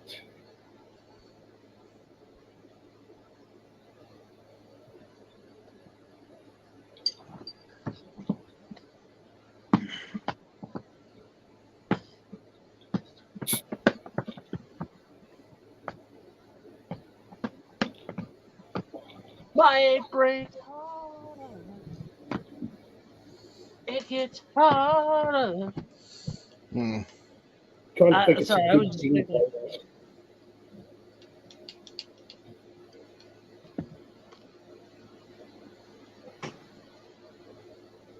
Young Lust Fantasy. There we go. There you go. Hmm. There's a Gene the Pervert song. I would say Naked City, but that's already a song.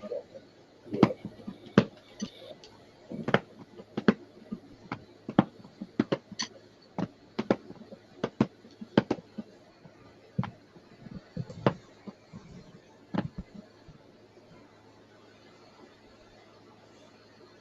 Oh man, a good Gene song. Holy crap. Hot Love Bomb. Uh, I don't fucking know. Yeah.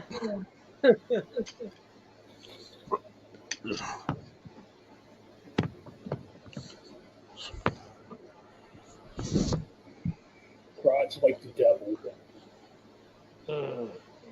Cries like the devil is basically about how a bitch cries like a devil when Gene's sticking it in her. He's feeding her that demon sauce. Ooh, demon sauce. There you go, demon sauce. Demon I already, sauce. I already said that. Oh, yeah, you did.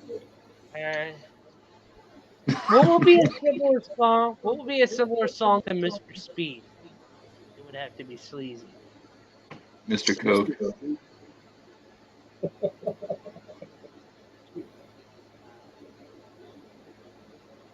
Oh, man, I can't think of anything. Mr. Slow. Slow.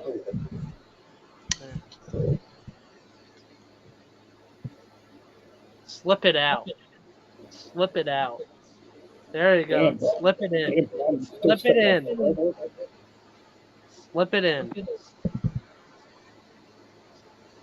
Let's see, another Gene song. Whip it out. There you go, whip it out. Whip it out. Gene copies Ace Frehley. With the speech impediment. Whip it out, whip it out, whip it out. With special guest Ace Frehley.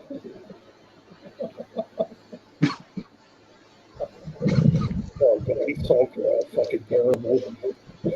Well, you got one more song, Ben. The closer. The God of Lust. There you go, God of Lust. That's actually a good title. I mean, there's a couple of decent titles in there. God of the Thighs. I don't know. God of the Thighs. Now, I God could of Lust is better. God of Eyes. There you go. God of the Lust.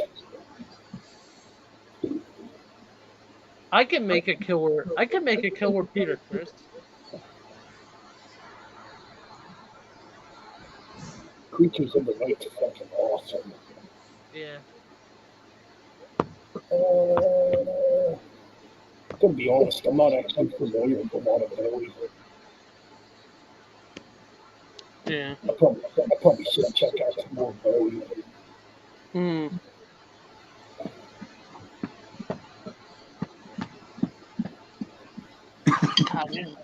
God, it is hot. I was gonna say, man, good thing I have this air conditioner on. That would be something. Yeah. It was 100 a day. That was a ball, man.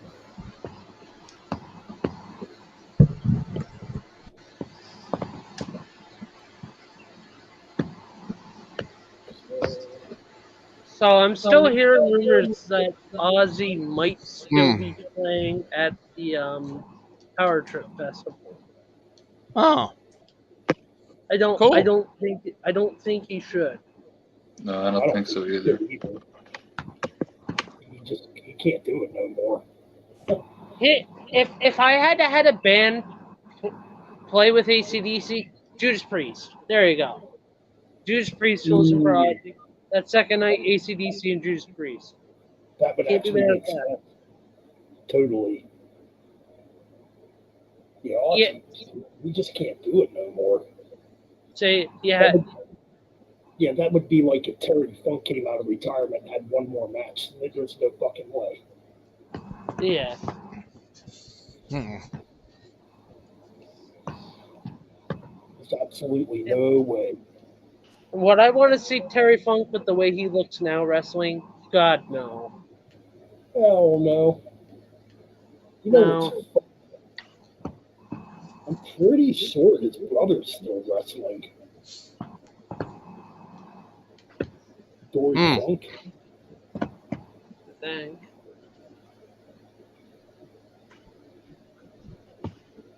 Which he is.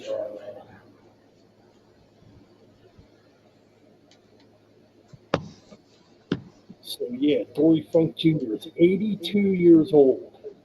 Wow. Wow. Oh, he did fight. Never mind. He retired in 2017. Who? He's not wrestling anymore. Dory Funk Jr. Ah, Debuted in 1963, retired in 2017. So he wrestled So- up into his. I heard rumors Hulk Hogan's son, Nick Hogan, has been spotted training at the WWC Performance Center. Might be joining Ooh. Covenant. Wait, Nick Nick Hogan? Hogan. Yes. He's going to try yeah, to his wrestle? kid. Yeah, his kid is. I didn't know that.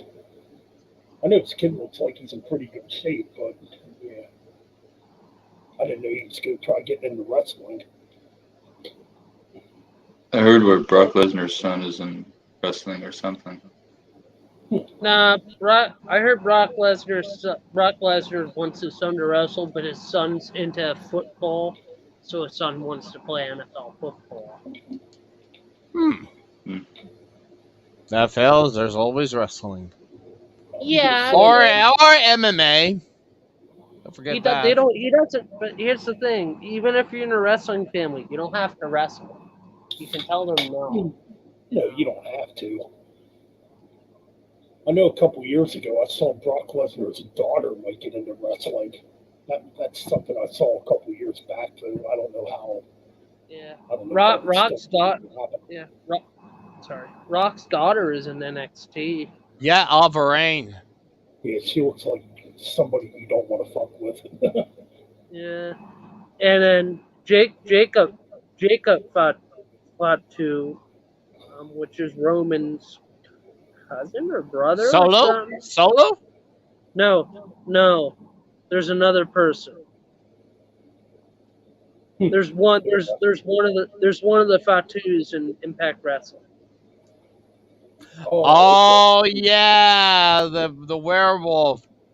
Yeah, And then yeah, there's another one in MLW.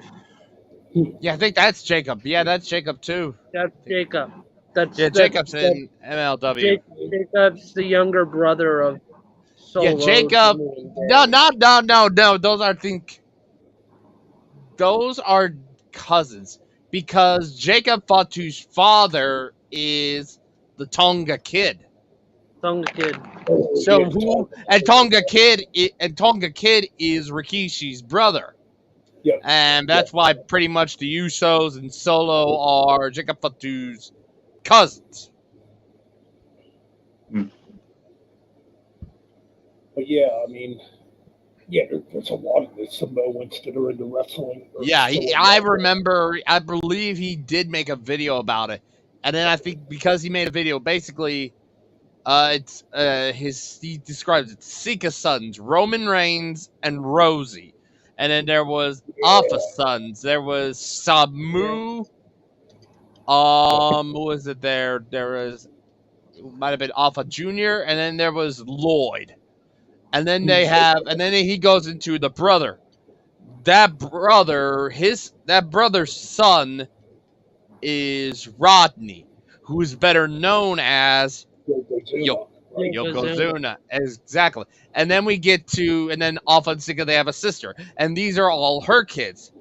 Rikishi, Jacob's father, the Tonga Kid, and R.I.P. man to Umaga. That's a shame. That's a shame that Yokozuna died so young. And you got to remember, he was pretty. There was a reason why he was big. Like he was 500 plus pounds. Yeah. Dude, I was gonna say he was like 700 pounds when he passed away. And Roman has a like a young daughter that likes wrestling. Yeah, he has a daughter.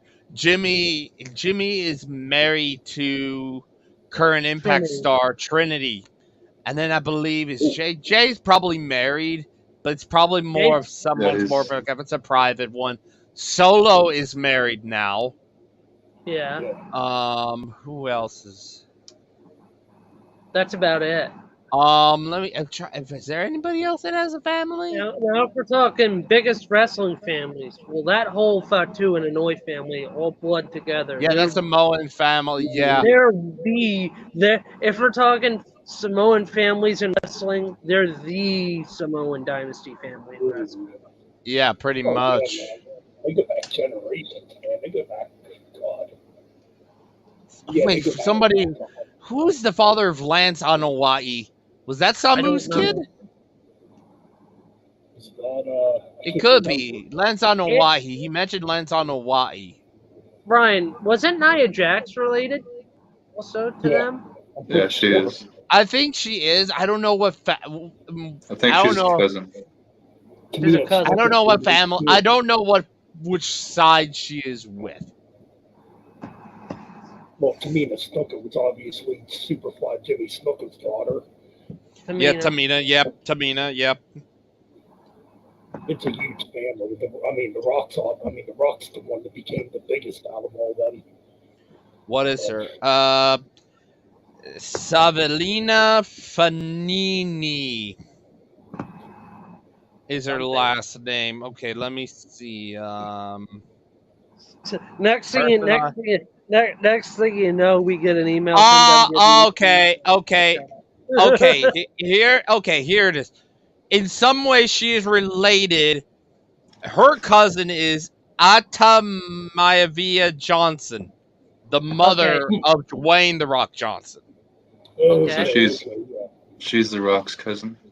Yeah, in some ways, yeah.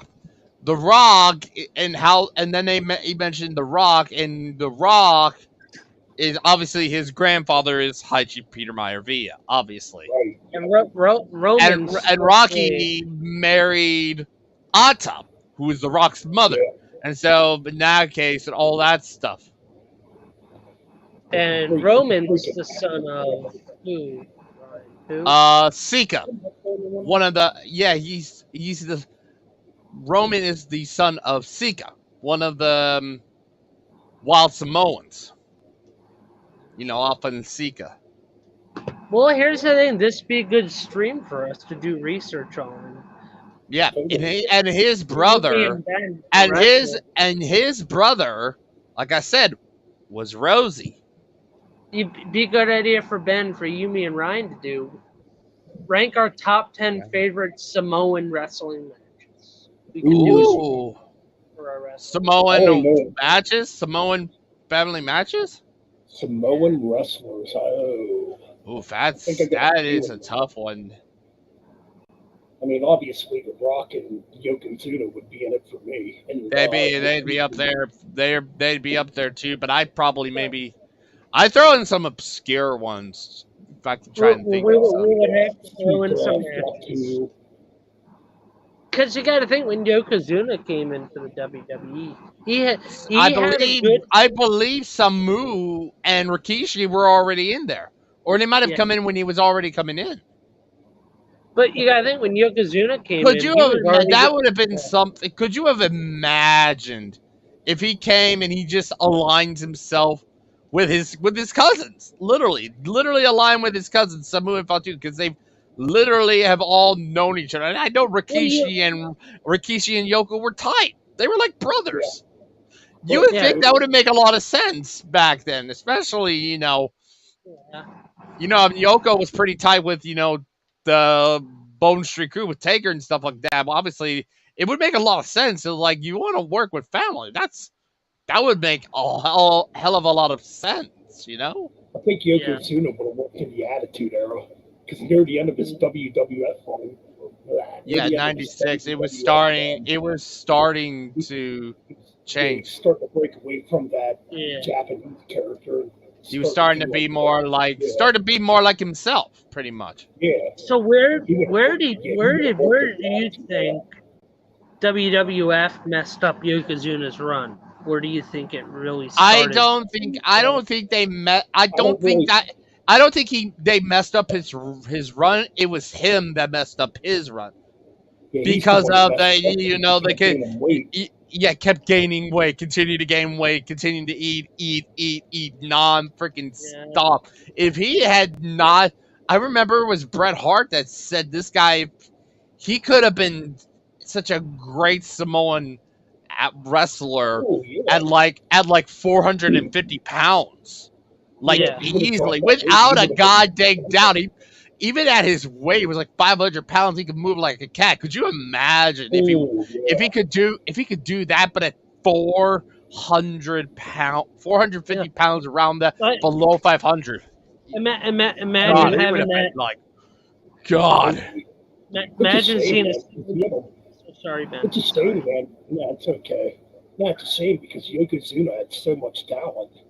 Now, He's really good, right? here's the thing, Ben. Could have that been a good streak match versus the Undertaker in the Attitude Era? Yokozuna versus Taker in a streak. Absolutely. I I would have loved to have seen that at some point.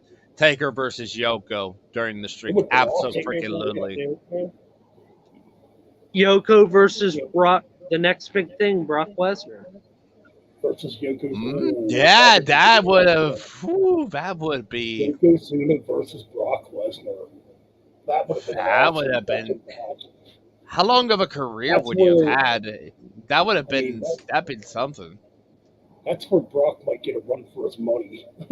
Yeah. Yeah, you deal with a Yoko- guy like him. I mean, he dealt with Rikishi, but then you're dealing with Yoko. Which I would have thought Yoko probably. I would think Yoko might have been like changed Rematch. his looking. We're in dream booking. Instead of Rock Hulk Hogan at that WrestleMania, Hogan Yokozuna. The rematch. The rematch. I don't know about that. Hogan versus Austin. No, not Hogan. Yeah. Austin. Yokozuna Austin.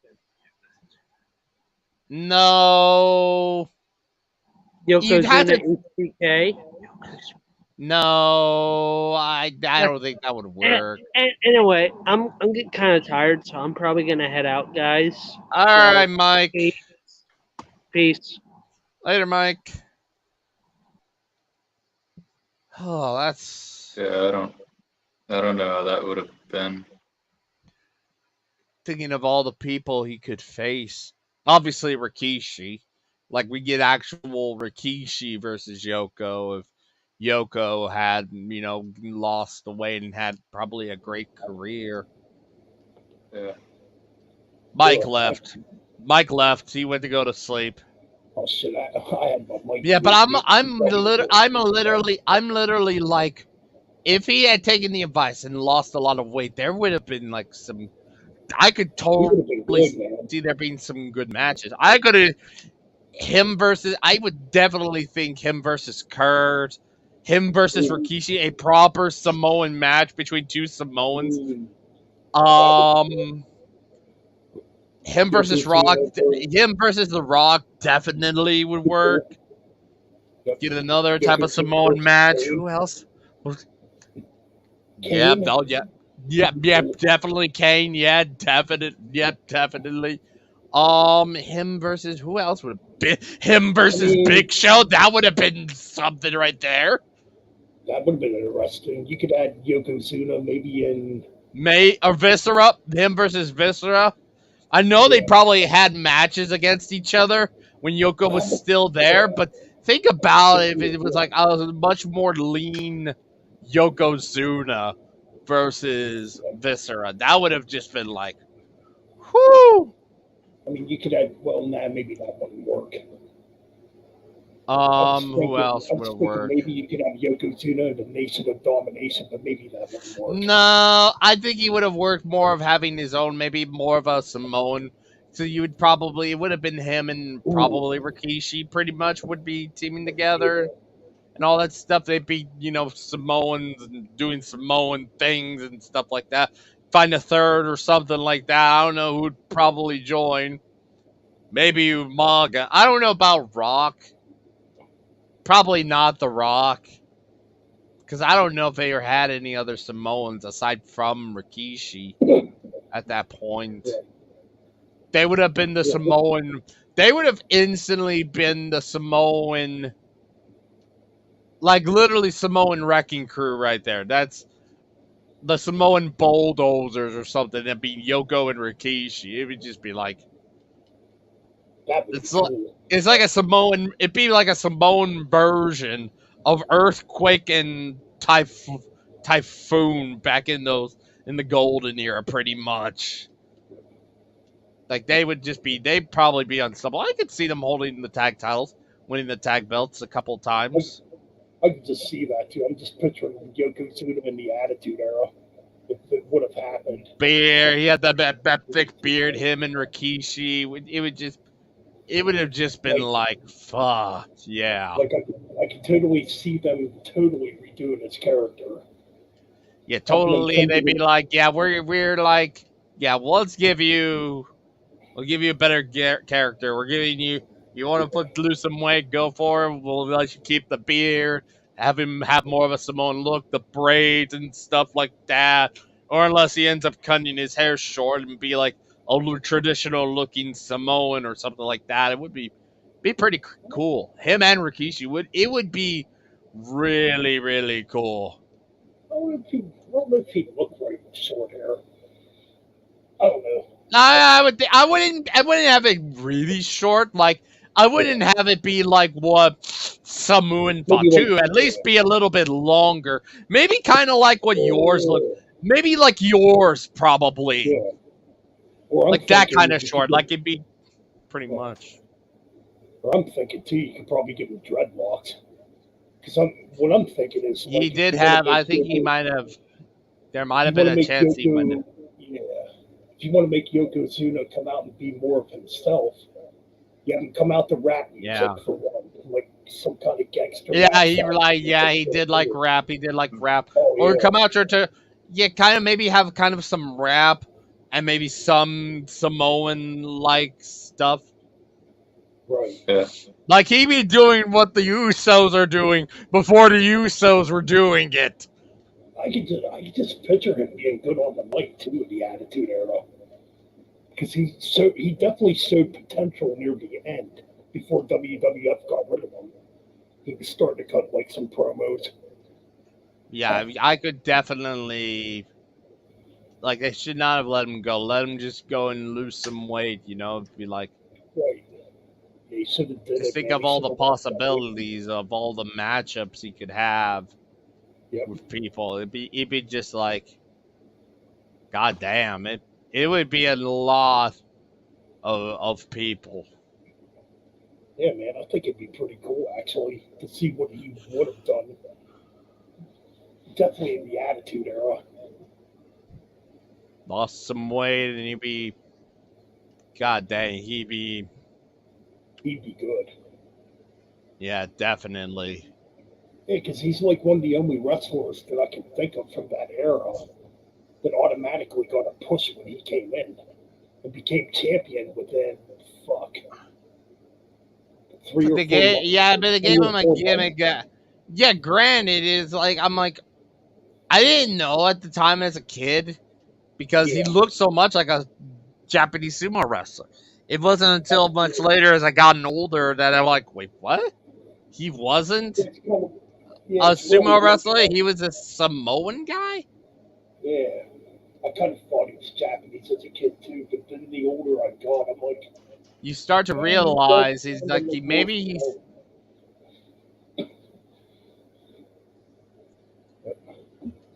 You start to know the eternal workings of the business, and you realize that he's not a sumo wrestler. That was his character, and now you find out that he's Samoan. I'm like, oh, this is different. It was.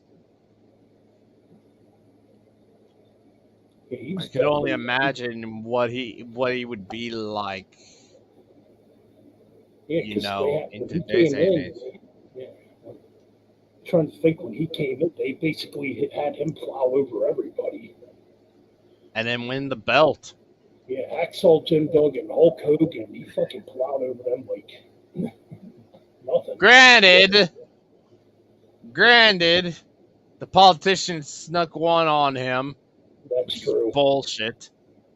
It should have been Hogan and Bret Hart at SummerSlam that year, but Hogan played politics. Yeah. I don't He'll drop it. He can drop it. He'll drop it to Yoko, but it was like, I'm not dropping it to a midget. No. I agree. He should have fucking dropped it. And yet here's a guy who beat a literal midget. He beat Savage for the belt at one point. And Savage is about the same size as Bret. That's very true. Warrior's about the same size as Brett. Well, the thing I can't is, say too, I can't say Taker because he was pretty big. He big boy. Taker was a big tall boy. Yeah, because WWF was moving away from the Hulkamania thing at that time. Yeah, they were starting. Yeah, they were starting to get away from that. And Bret Hart was the proper guy. I mean, and Bret. Yeah, was it's just definitely that like, it's like Hulk. It was like Bret. I remember Bret saying it. Hulk and Rick had a set routine way they worked. They had to work a certain way. Had to work the either the Hulk or the Ric Flair kind of match, pretty much. Yeah. They both had this same match every night, and basically they said try to mix and combine. And they were at a loss as to how to do that because Yeah. it just didn't. And a lot of people, I think, at that time thought it would be, this kind of the dream match, pretty much, because Yeah. both had been the biggest. They were the biggest stars of the '80s, pretty much. When you think of the Right. '80s, you think of Ric Flair. Obviously, you do think the Four Horsemen, but you also think, if you think individual, you think Ric Flair and Hulk Hogan. They were the two biggest stars. Which, yeah, that's definitely a match that should have happened at WrestleMania 8. But apparently, I heard or saw like there was a timeline where they had a match, and it was a house show, Yeah. and it went to a count out. Yep. Because they were trying to figure. They were trying to figure how do they work each other in, but still be able to, do it. Granted, it was years later, and like when Hulk was in WCW, but it's just like it just wasn't the same. They were both at their. This was literally still when they were in their peaks, pretty much, and they had the egos. It was the egos, pretty much. They still had those big, huge egos at the time. I don't know what to believe. Apparently, the house show matches weren't drawing people in at the time. Yeah, they weren't drawing people. It was just like it wasn't drawing what they were wanting, and they just. I think they eventually just completely abandoned it. Right. Then another story I heard too was Hulk didn't want to put over Ric Flair, and Flair didn't want to put over Hulk. Yeah, it was just like it wasn't. I think it was. Brett said it best. They were trying to mix and combine. They were at a loss as to how to do that. They were. I think it was because it was the kayfabe commentaries. He said, "The promoters, they listen. This isn't gonna work unless one of you starts to dance to somebody's music." And Vince, and he said, "I'm sure Vince tried because it was just like it was just it was difficult to try and book that type of match. Like you get literally a one-on-one. If it was like maybe say something like, I don't know, you somehow had the Four Horsemen and Hulk had his team, it would have been the Mega Power Maniacs. You would have had maybe a recently, obviously at the time, still recently turned back to being babyface Macho Man. And you'd have, I think Brutus was still there, and then who else would they have had?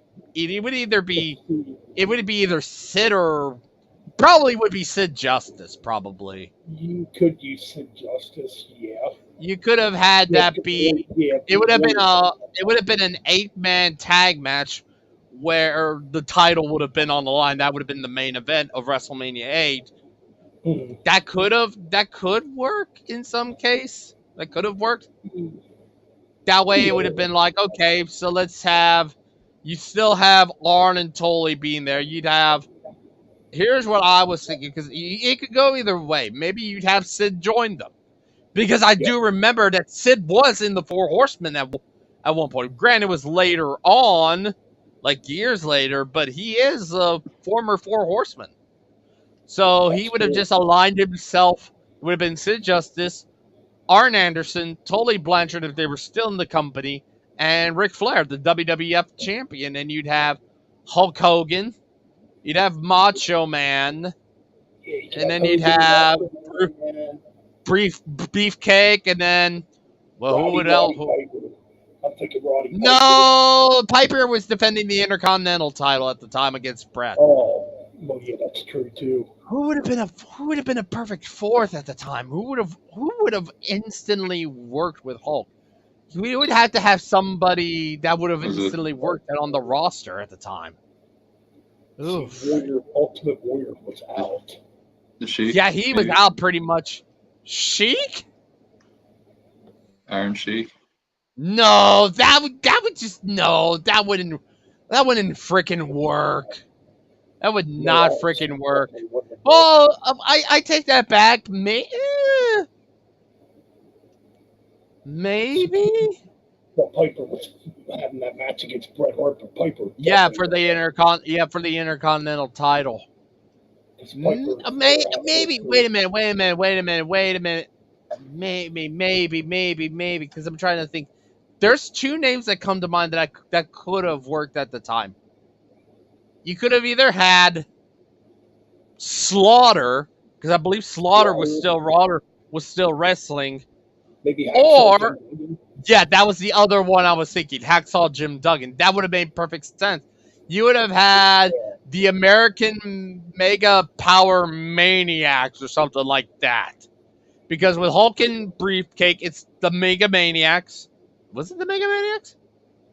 Yeah, it was the Mega Maniacs. With Hulk and Savage, Mega Powers, and then you'd throw in Hacksaw, and that's just like, oh, that's the All-American team of Hulk and him, because they represent America and all that stuff. That would have made a lot of sense right there.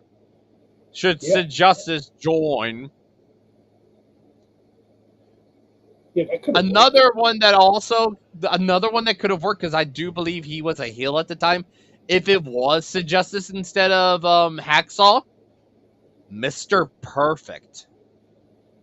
Ooh, good. Yeah. Because remember this. He aligned himself with Ric Flair at the time. Yep, he did. That would have made a lot of sense. So if you still have Arn and Tully there, you'd have Rick there being the champion, and then you'd have Mr. Perfect there. Ooh. That would have made a lot. There's your WWE 4 Horsemen.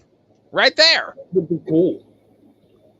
I think that would actually be really cool when it went that way at the time. That would have easily, in a heartbeat, put that. Well, granted, you also have Beefcake in there, and you'd have Sid, but you'd have a few of those guys that have been in the business for a while. With you on the Horseman side, Rick, Tully, and Arn, and you're getting experience from those guys. Yeah, guys, and then on the other side, Beefcake is getting. Well, Sid Justice is learning from Beefcake, Savage, and Hogan. Exactly. Yep. Like, you're learning from, that's literally, you're learning from guys that are big time, and that would, in a sense, maybe help, that would maybe groom those two, Perfect and Sid, to being inserted into the main event. Because we already know you have people like Brett's already coming up in the rise at that point. They're already pushing him to move because they had him win the Intercontinental belt. Then you'd have Sid and Perfect in there. That would have helped the new generation pretty much. And it would have catapulted those guys to being top level guys in some cases if they had done that. Because that would have massively helped. That would have massively benefited both Sid Justice and Mr. Perfect. While you're having the other 6, they're passing the torch onto those guys because they're going to carry the company forward for the next several years. Just think of that. And it would have easily, in a heartbeat, I could have easily see Mr. Perfect winning. Obviously, I think he would still win Intercontinental belts, but I wouldn't be surprised if he had gotten that kind of rub. He could have gone and finally challenged for the World Wrestling Federation Championship. Because we were in an age at that point where we were starting to get away from the Hulk stuff. He would have instantly thrived to being a goddamn top-level guy. Instantly. Think of all the guys. Think of how many world championships? I probably would have counted maybe a couple. Like instantly, he could have won a couple WWF championships at the time. That's very true, totally. Like easily. I'll be back in a minute. I'm going to take a restroom break. All right.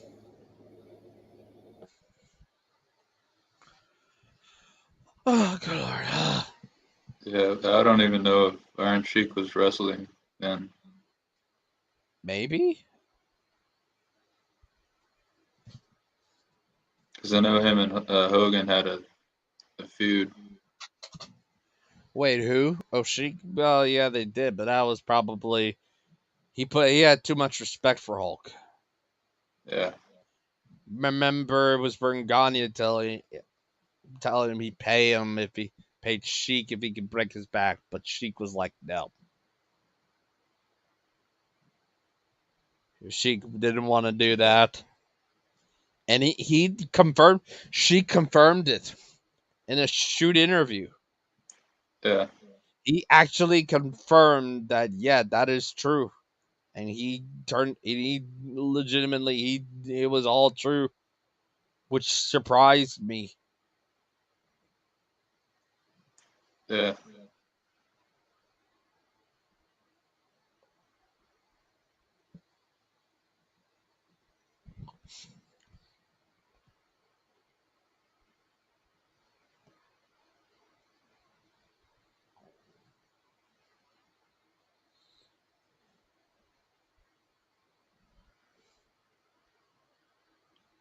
Man, I'm just...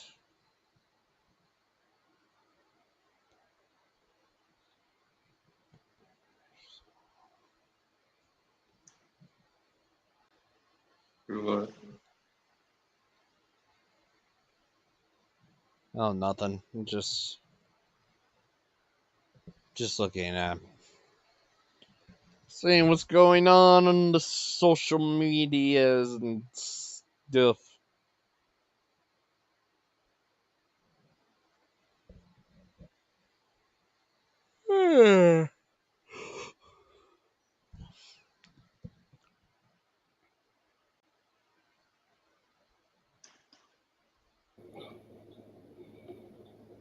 All right, I'm back.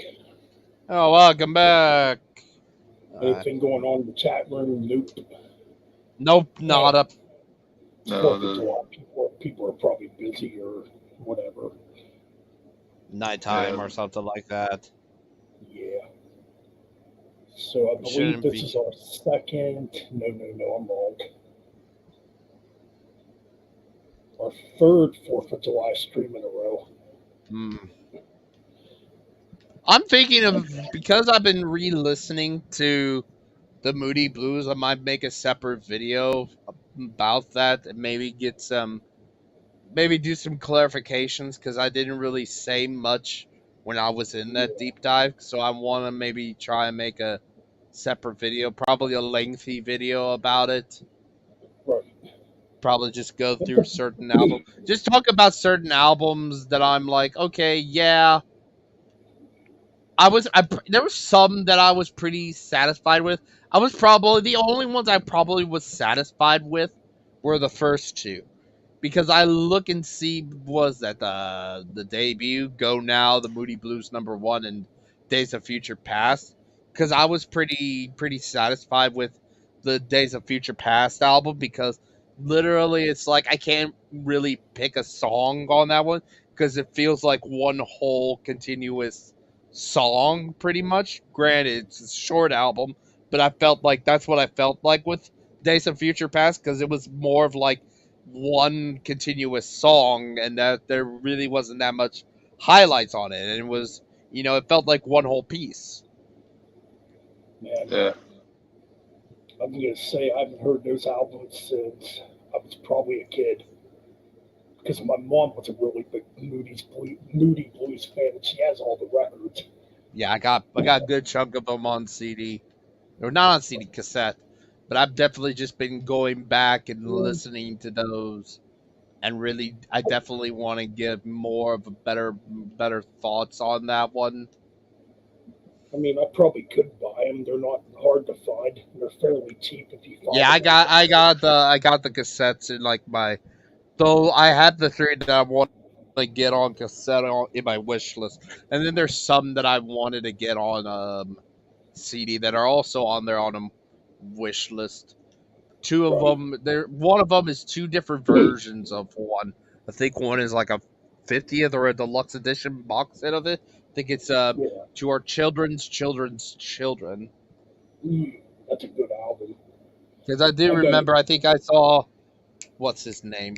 Classic Album Review. I think he reviewed that and had the deluxe edition box set of it. Yeah. It looked pretty damn cool. I was thinking of putting that on there. I thought you guys did a really good job on that retrospective. Listen to me. The deep dive. I thought you guys did Yeah, I know those guys were carrying it. I was like, I know they're carrying this because I'm literally last minute, pretty much. Yeah. I thought it turned out good. Yeah, but I'm like, God, if only I was given a little bit more time to probably properly listen to them and stuff like that. I did listen to all of them 3 days in a row and stuff like that, but if only I had gone back and maybe re-listened to some of them and, maybe get a better understanding of them and stuff like that, because Right. that would have done me wonders, like literally.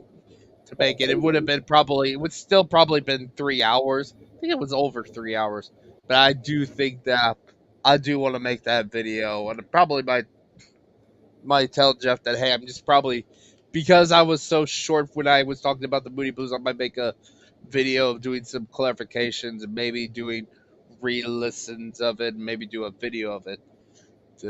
Maybe he'll watch it. I'll definitely send it to Chuck and see if he'll watch it and stuff like that. But I definitely, like I said, there's several that I really. There's probably more that I can't count on one hand. I could probably count on one hand the number of albums that I was satisfied with my review for. Yeah. And then there was probably some that I wasn't satisfied for. So I definitely want to take the time to actually re-listen to them multiple times and maybe get a better understanding with them and get better thoughts about them and stuff like that. Man, that's fucking weird. I was just sitting here thinking to myself, and I actually thought about this a while ago. Mm-hmm. No, I could actually, it's fucking weird, and it actually makes sense in a way. I can actually picture Metallica doing a cover of Knights in White Satin. I really could. Like, if they did like an S&M thing, that would definitely sound fucking killer. That would be interesting. Yeah. I think Hetfield could do the vocals, too. Yeah, I've been trying to figure out. I've been trying to figure out what song to react to. I know they did do a cover for, I don't know if it's still on YouTube or not. Fuck, what was it?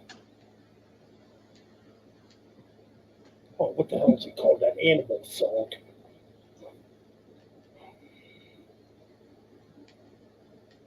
Metal on Metal? No, not Anvil. The band The Animals from the 60s. Oh, I thought you said Anvil. No. I don't know why I can't think of the name of the song. Okay. Also The Rising Sun? That's the one. They actually did do a cover of that. And it was on YouTube. But I don't think it is on. I don't know if it's on YouTube anymore or not. Yeah, Metallica did do a cover of House of the Rising Sun. Now, this was like a couple of years ago. I don't even know if it's on YouTube anymore. Oh, here it is.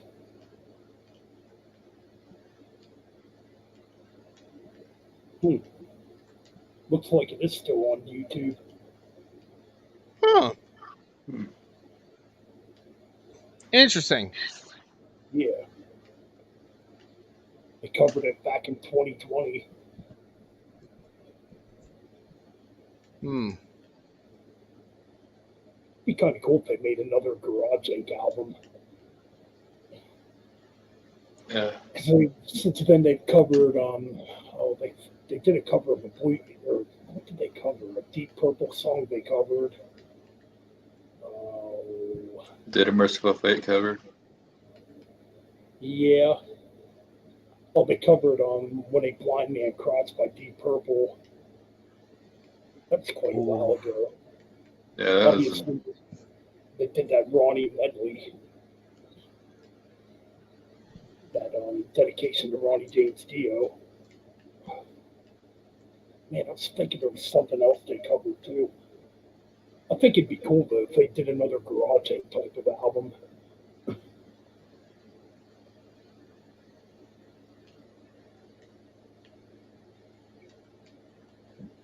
Yeah, I think that would be cool. I mean, Metallica does covers quite well. I think the best cover they've done is Turn the Page. Turn the Page, I mean, they did a lot of cool covers.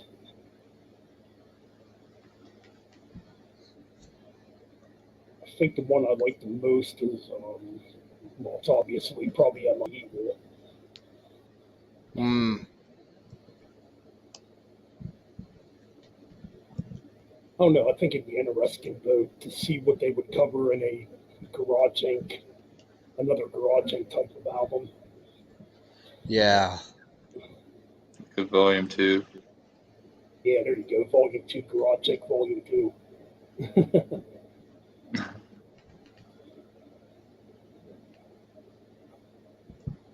think that would be kind of cool. Or they could call it Re-Garage Inc. I mean, we're probably not going to get another Metallica studio album until like 2030. Yeah, they said this wouldn't take this long, but it did. Yeah, I mean,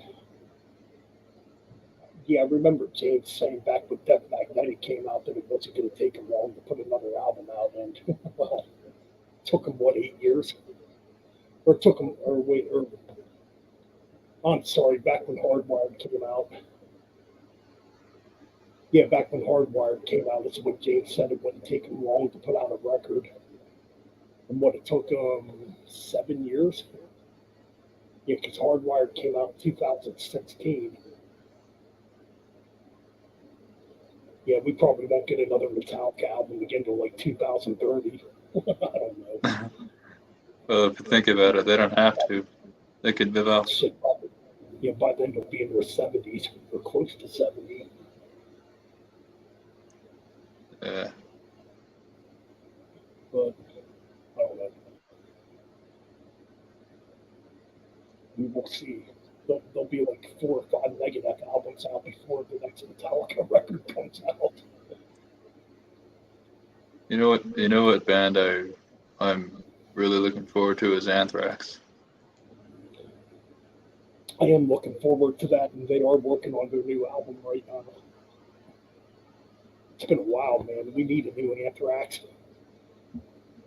It's been over 7.5 years. Which I still think For All Kids is a fucking great album. Yeah, it is. Hmm. I mean, I thought it was a good album. I know I see a lot of people putting it down nowadays, but whatever.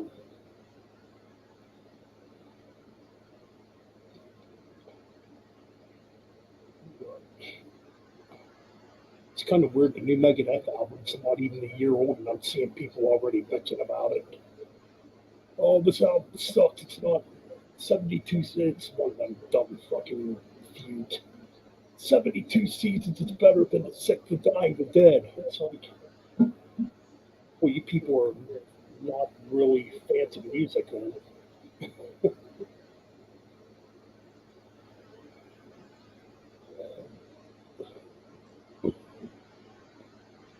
Which I thought about. I know Ralph just did a video on that, and he did like an album versus album thing with 72 seasons versus the Sick, the Dying, the Dead. I'm thinking about doing one too now. Yeah. I mean, I don't know. I thought the album was pretty damn good. Obviously, it's not Rust in Peace, but they're not ever going to make another Rust in Peace. Megadeth. Yeah. Yeah. I thought the new Megadeth or the newest Megadeth album was good. I Yeah, mean, it was, maybe it's a little too long. I don't know.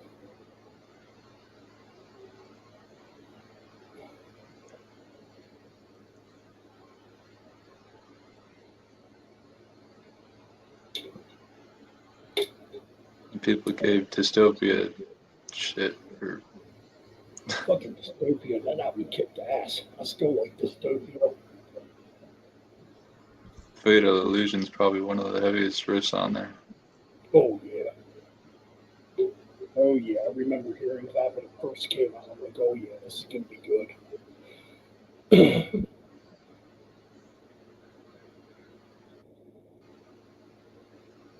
I mean, I'm pretty sure we'll get another Megadeth album in the next couple of years.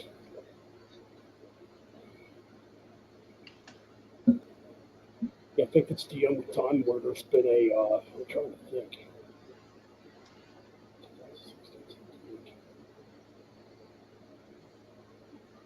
It's the only time there's ever been a 6-year gap between Megadeth albums. You know, because Oh, yeah. usually Megadeth has an album out every 2 to 3 years. You know, so this So, one yeah, was it all- definitely. He had all that stuff with Dave, the Daves, and Oh, the yeah. Yeah, the throat cancer thing, the pandemic. Yeah, it's pretty crazy. and he had what the Daves fighting. Oh yeah, dude, that's still going on. It's getting old to look at now. It's like just shut up. I saw something where David Ellefson still buys his own records. Oh yeah, Yeah, I gotta check out that man. I gotta get that new album David Ellison put out. I forget what the fuck it's called now. He did. was it the cover one? Yeah. Well, I know. Oh yeah. Well, there's that one. But no, he did something with Jeff Scott Soto. I've listened to the one track, and the track sounded freaking great. I just forget what it's called right now. I need to check out that Dieth or Dieth. Oh yeah, that's the other one I was thinking of too. Yeah, I might actually pick that up. But then he's also doing another thing with Jeff Young. You know, one of the old Megadeth guitar players. Yeah, Cool. he's Yeah, he's Dave doing the Ellefson. Killing Is My Business. Yeah. So yeah, Dave Ellefson has at least 3 projects going on right now.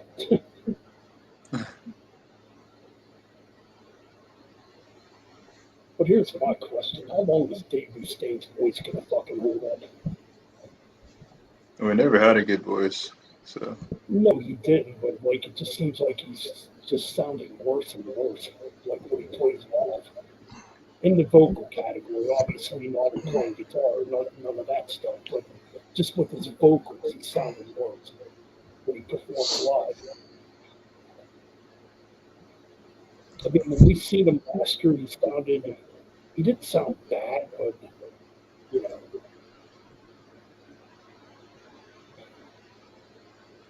He's definitely not the same. No. And, you know, he's definitely not getting younger. In fact, he'll be 62 this year.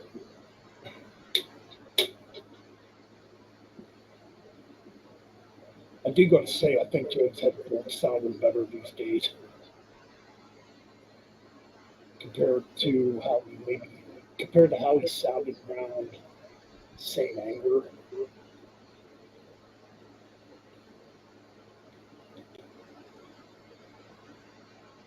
See, I think Hetfield sounds better nowadays compared, well, obviously compared to Mustaine.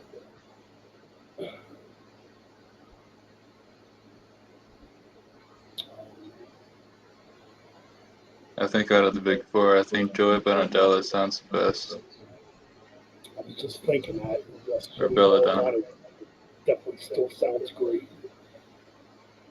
And if you want to go beyond the big four, fucking Chuck Billy still sounds freaking incredible. Oh yeah, I've seen him twice. Or actually 3 times.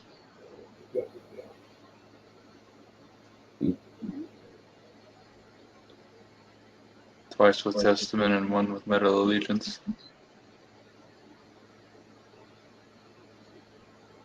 Right. Absolutely.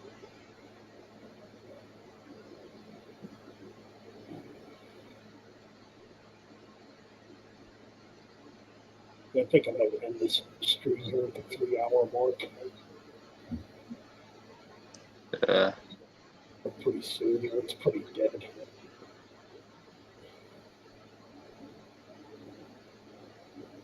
I mean, it sent a message to the chat for anybody if they want to come in. But,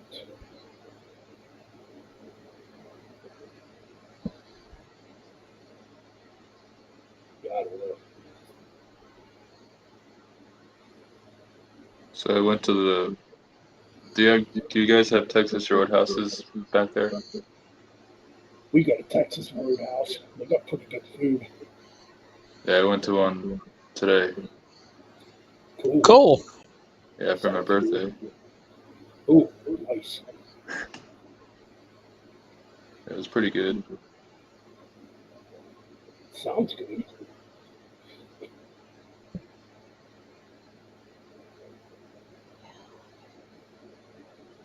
Yeah, Texas Roadhouse has some pretty good food. It's been a while since I've been to a Texas Roadhouse. Yeah, same. That was our first time being there, so. Uber's live on Facebook. He probably went to join the stream if I sent him a link. Who? Hoover, Oh.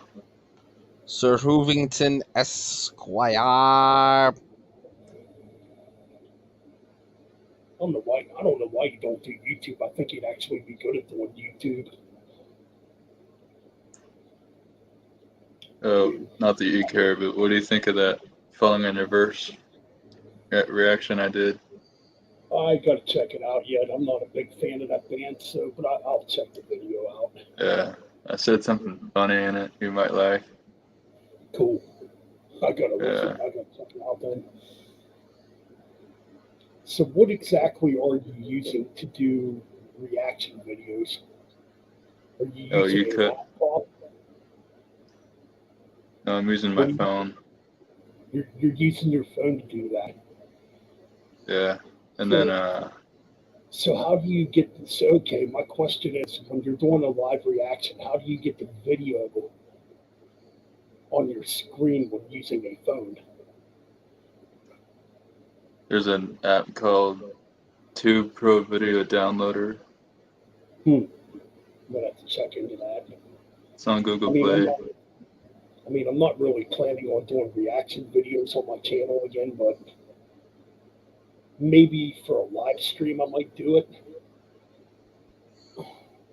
You just gotta be careful not to get blocked on live streams. Yeah, you gotta really watch that shit because there's,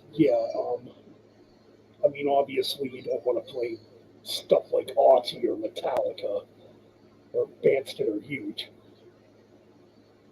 You know, yeah, you really got to be selective with what you pick. Yeah. Like I Oh, found, yeah, definitely.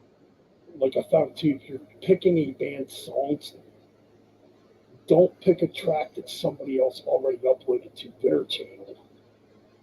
What you want to do is you want to go to the band's channel and get the track. That's what I do. Yeah, you want to get it off the band's webpage. Well, and you got to make sure too that they permit you to use their track. You know what I mean? Yeah. It'll come up in your copyrights when you read through it. Yeah, it'll say this artist allows you to use their music or something. Yeah. Forget. Right. Because I don't take stuff from other YouTubers. I did that a couple of times when I didn't really know any better. Well, the streams got blocked, so rightfully so because it wasn't my material. Yeah. So yeah, when I do these radio streams, I go to the artist page and get the songs. You know, as opposed to somebody that just randomly uploads it. Yeah. Yeah, that Cannibal Corpse one has like So Three- yeah, when you did the 300. Cannibal, 310 views. that's not bad. That's good for. That's pretty decent for views. Yeah. Yeah. Yeah. The reaction thing though, that's something. It's been at least almost 3 years since I've done a reaction video, or tried to.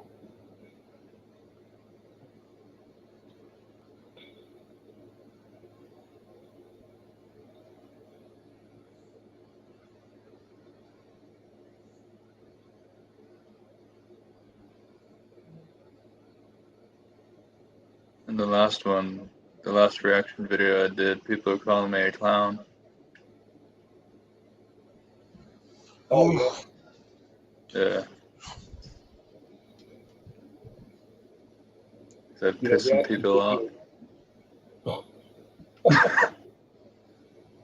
Dude, if I really wanted to, I could piss a bunch of people off on this platform. I've done it in the past. I just don't care to do that no more. I don't need a bunch of people in my comment section. Fuck you, you piece of shit, and all this dumb shit. Yeah, like Like that time you remember. I think you were around back then when I did that rant on baby metal. oh yeah. Damn, pissed a lot of people off. Granted, it got me a lot more views back then, but it was just. I mean, a part of it made me laugh seeing some of these comments, but One of them just put a clown emoji. of what on your reaction video. Yeah. Like a clown head. Yeah, I used to do some pretty edgy shit on here at one time. Oh, The fact that I'm wearing a Slayer shirt in it should tell people.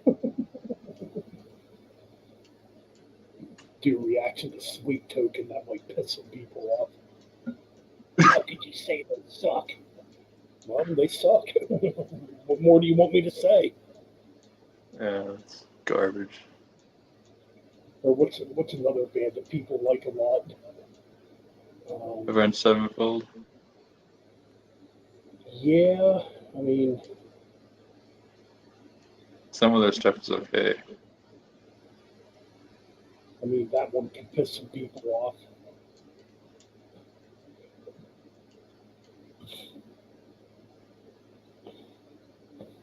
Thinking, well, it seems like the baby that kind of died down after 5 years. How about Five Finger Death Punch? Ooh, Still is relevant. Still is relevant. yeah, that'll piss That'll- people off fast. The Chronic Nicky still gets fucking hate comments on his 5-finger tap punch review. I call him five finger dick suck. Yeah. Anyway, guys, I'm probably gonna get off and get some sleep, so I will Yeah. talk to y'all later. All right, man. Take it easy. Yeah, I am too. Yeah, I'm not going to keep this stream going too long. Nobody's here, so it's kind of pointless to keep it going. Yeah. But anyways, I'm out, man. It was nice talking to you. Yeah, same to you, man. Happy birthday again, and happy 4th of July. Yeah. All right, see ya. All right, guys. Well, we're done for tonight. I think this was a fun stream despite not having much of a crowd here tonight. But hey, man, we had fun. That's what it's all about, man. Yeah. Just having fun. God, fucking right. If you can't have fun, fuck you. That's the way we look at it here in the Metal Bastards Hangout podcast. So yeah. Anyways, happy 4th of July. I'm out too. Like I said, it's the 4th. People are gonna probably be busy tomorrow, and that's all cool. All right, guys. Till next time. Keep it metal. Keep it real. Bang those fucking heads, and happy 4th of July. Yeah.